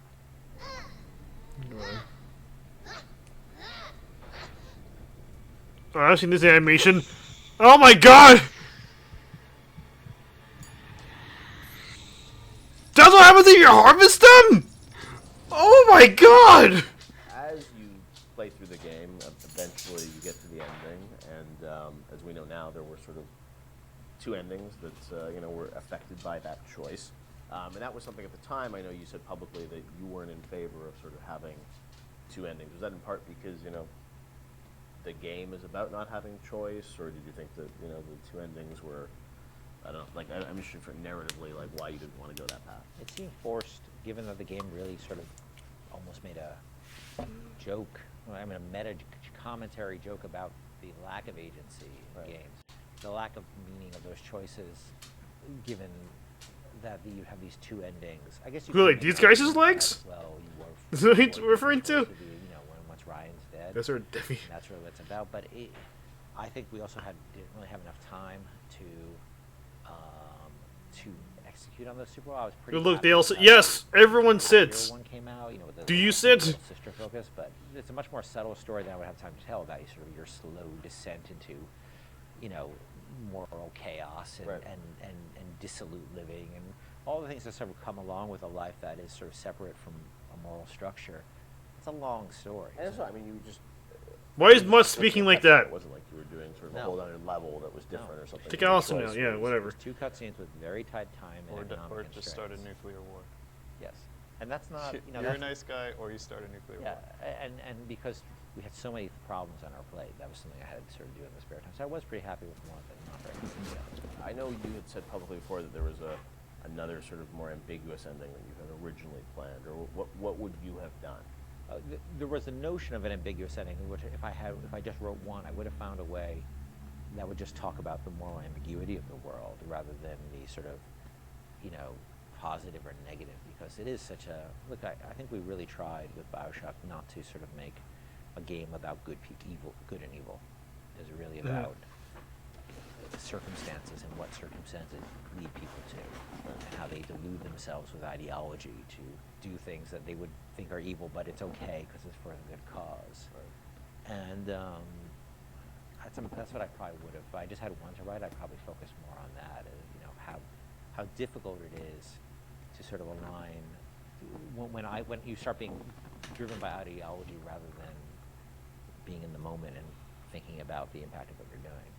Sean, you talked to gamers, I'm sure, over the years. Did you ever get a sense of how many people harvested versus saved, and was there any sort of data? I mean, this is before the days where you get telemetry and data on like what people picked and whatnot. Yeah, I mean, anecdotally, it seems like more people saving Little Sisters, although I have a few friends that I just harvested every single one. I wanted to see what happened. So I mean, I don't know if that was more, you know, the game developer and them trying to see, you know, what would happen, but certainly for the most part, I think most people, which I guess is a good thing. It means that maybe people are good at heart. You know, they kind of feel bad. They want they want to save the Little Sisters. So yeah, I'll say it. You know, the needle sways towards the green there. Time for bed, Mr. B. Hurry! Hurry, Mr. Bubbles!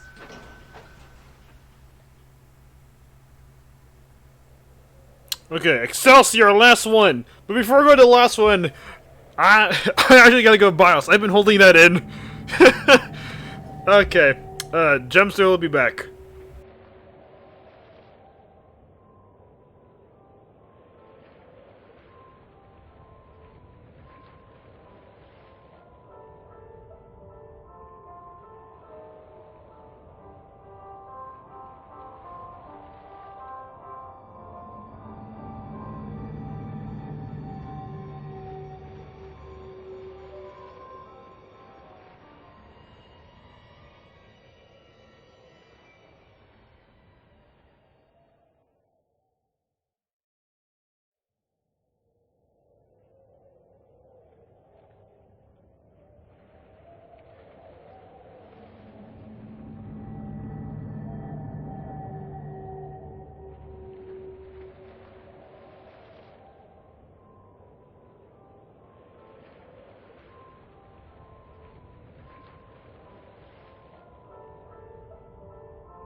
Yes, laugh out. Gem's pure heart. Thank you, Tane. You're so nice today. Noble spirit and dim of. How dare you! I am not dim of wit. I am full of wit. Stupid Matt. Yeah, Wyoming Matt. Untrue, unreal, and fake. Yes, exactly, Kane. Wyoming Matt. Correct. All right, let's finish this last one, and then we could go to Turtle. The illusion of choice is a thinly veiled I think this is the last. I think I went through all of them. I hope I did. Experiences. And while many developers spend a lot of time trying to convince players that choice is real and authentic in their games, the truth more often is that choice is a superficial concept in gaming narrative. Bioshock confronted this idea head-on, searing into our minds a innocuous three-word phrase with an unforgettable new meaning. Would you kindly?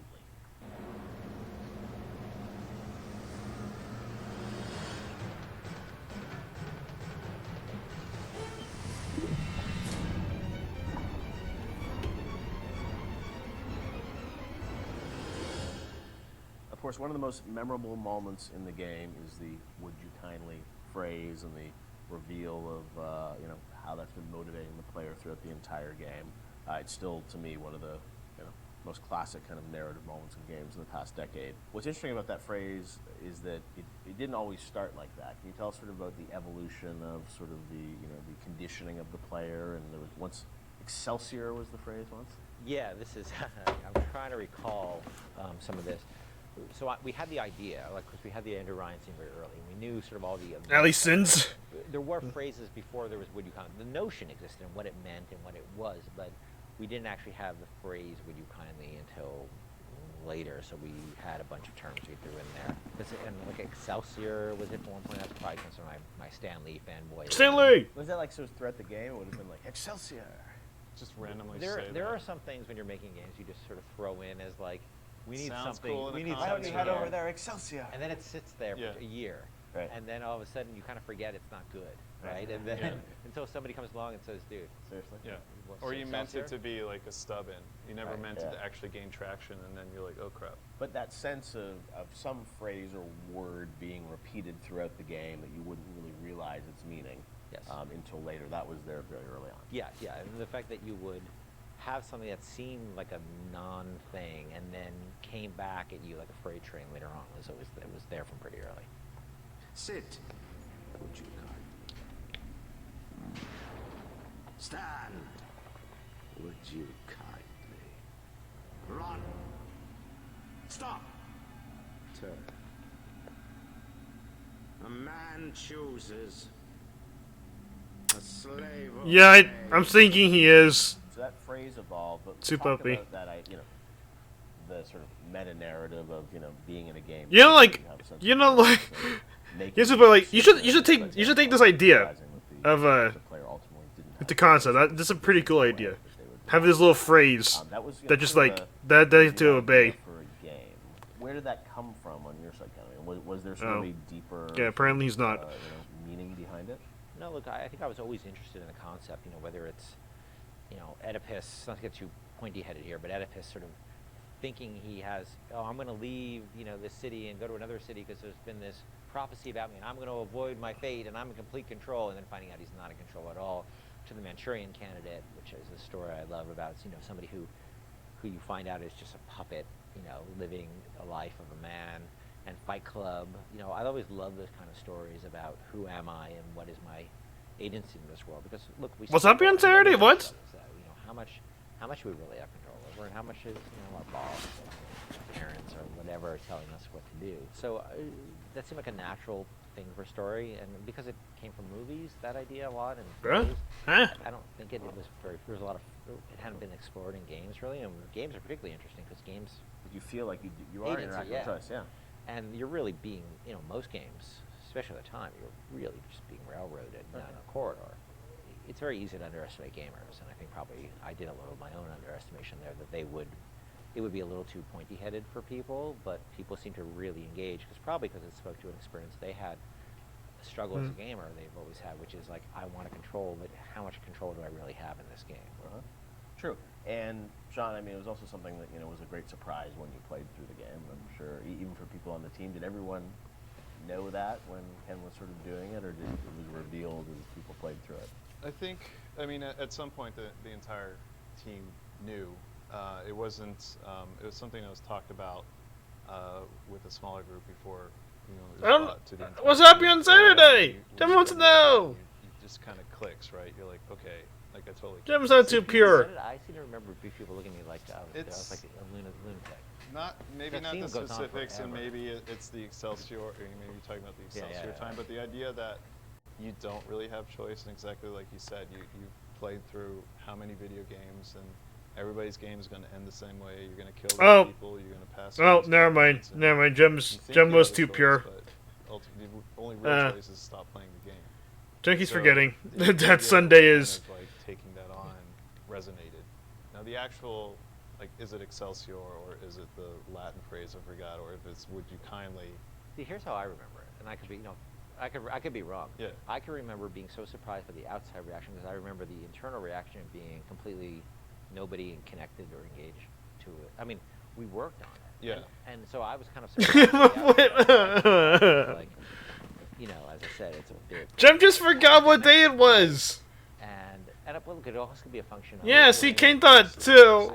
I could be misremembering it, or it could also just be a function of nobody making the game had the experience of playing it through and getting to that That's what I moment. mean. That's what I mean. Like, it was you're- revealed to them in advance of really playing it. So it wasn't that No, Sunday's the They had first. seen it and all it's really half-assed. Out of order. Yeah, out of order. And all And it's not really something you can play test over an afternoon because it takes a little while to get to that point.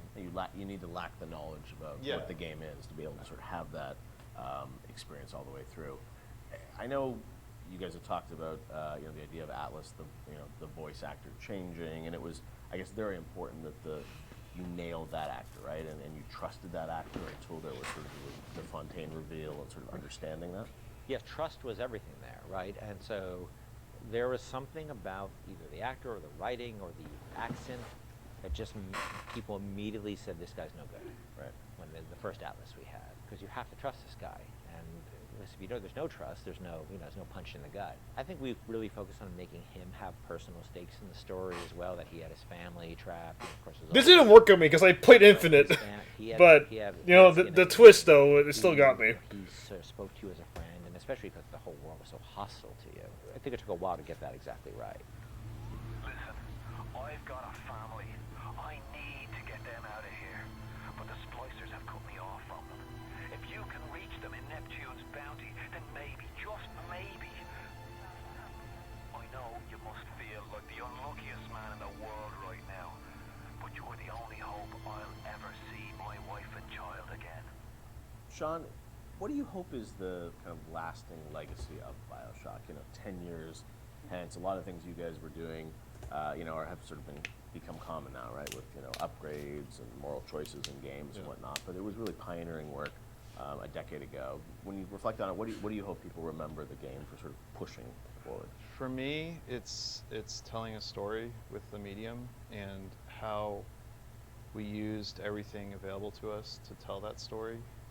We used the environment to set up the backstory of Rapture and really create a sense of space, which I think is vitally important to getting the players to trust that, to sit down and kind of like just be in the space and let these things happen. Even the radio logs, the rudimentary animation that we had at the time. I mean, we really sat down with the tools that we had and at our disposal and tried to tell a meaningful story. Maybe not meaningful, but something that would be memorable to people that they could take away and, like you said earlier, have that water cooler moment where they're excited enough to talk about it after they've put the controller down. So for me, I think the legacy is that it was a story well told. Ah! You saw that! You saw thing, even though it's not. It's actually a very crude, from the time, a relatively crude bunch of polygons and texture maps. It's only, the original game is only in 720, I think. And I played a lot of it when we were testing it on a 14-inch, SD television. That it still felt like a sense of place in the music and the characters. That it's a real place. And I think that my memories of the Bioshock games is that I take away that Rapture's a real place and Elizabeth's a real person. Those are the two. Elizabeth's a real person? Yeah. Me with those two games, and that's sort of what I'll always, carry forward with me in my life. Bioshock is, it's a place, but as we saw with Infinite, I mean, it's an idea, and it's a sort of a type of game. I think a lot of people say, like, oh, this is a type of experience. When you think about, your career, where you guys want to go, I mean, that idea of those types of games, do you miss it now that you've sort of moved on to other things now, or do you feel like it's sort of, you close that chapter? I mean, it's always a part of what you do. Like, System Shock 2 was a part of Bioshock, but it wasn't System Shock 2. It was you're growing past that and trying out new things. I think Bioshock and Bioshock Infinite, and even going back to SWAT 4, those will always be a part of my experience as a game developer and what we're trying to do with the medium. So I don't think it's something that you just draw a line and say, we'll never return, because there's always lessons that you can learn and things that you bring with you to the next project that you're working on. I don't think the new game is going to, people are not going to be surprised that this game is new games from us. They're going to see a lot of what we had done before in terms of world building and aspects of storytelling. The goal is to sort of, move away from the you really have no choice kind of thing, and that's a very, very, very, very hard problem which we spent years working on. But we're building upon a foundation of stuff we've done. Uh-oh, Ken, you're in trouble. Going in a different direction with it. You got the kid is going to yell at you. It's always going to be part of our DNA. Oh, no, that clip didn't go through. Sorry. Nice for me. Where the scientists would not be bound by petty morality, where the great would not be constrained by the small. And with the sweat of your brow, rapture can become your city as well. Wow. That's it.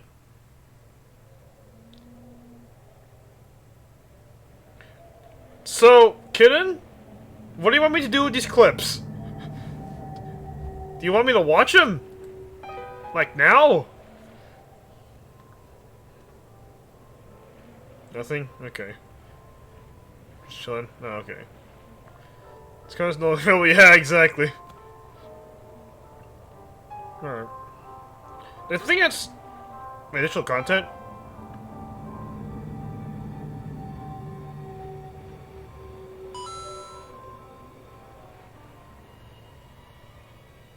Okay, yeah, so next time I'm doing... What? Oh my, 69 bits! Nice!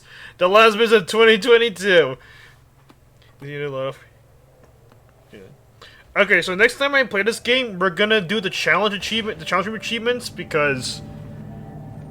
I need to do those. For the completion. But everything else, I did. So, I guess we just get ready to read Turtle now. Let's get everything ready.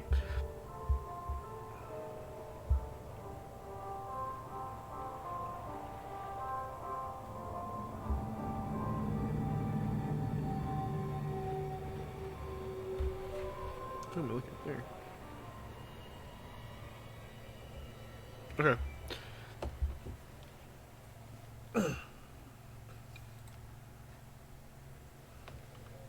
Anyways, it's time to raid.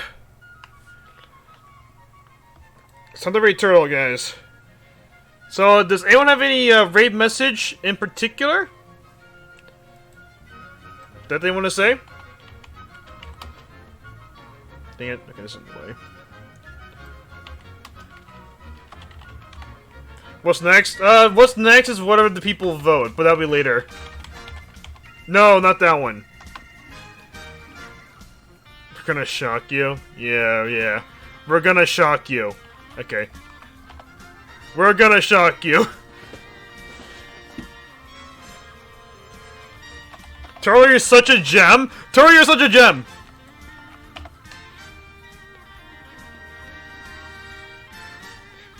Turtle, you're such a gem. Okay. Turtle, such a gem is the raid message. Say that! Get that ready! We're going.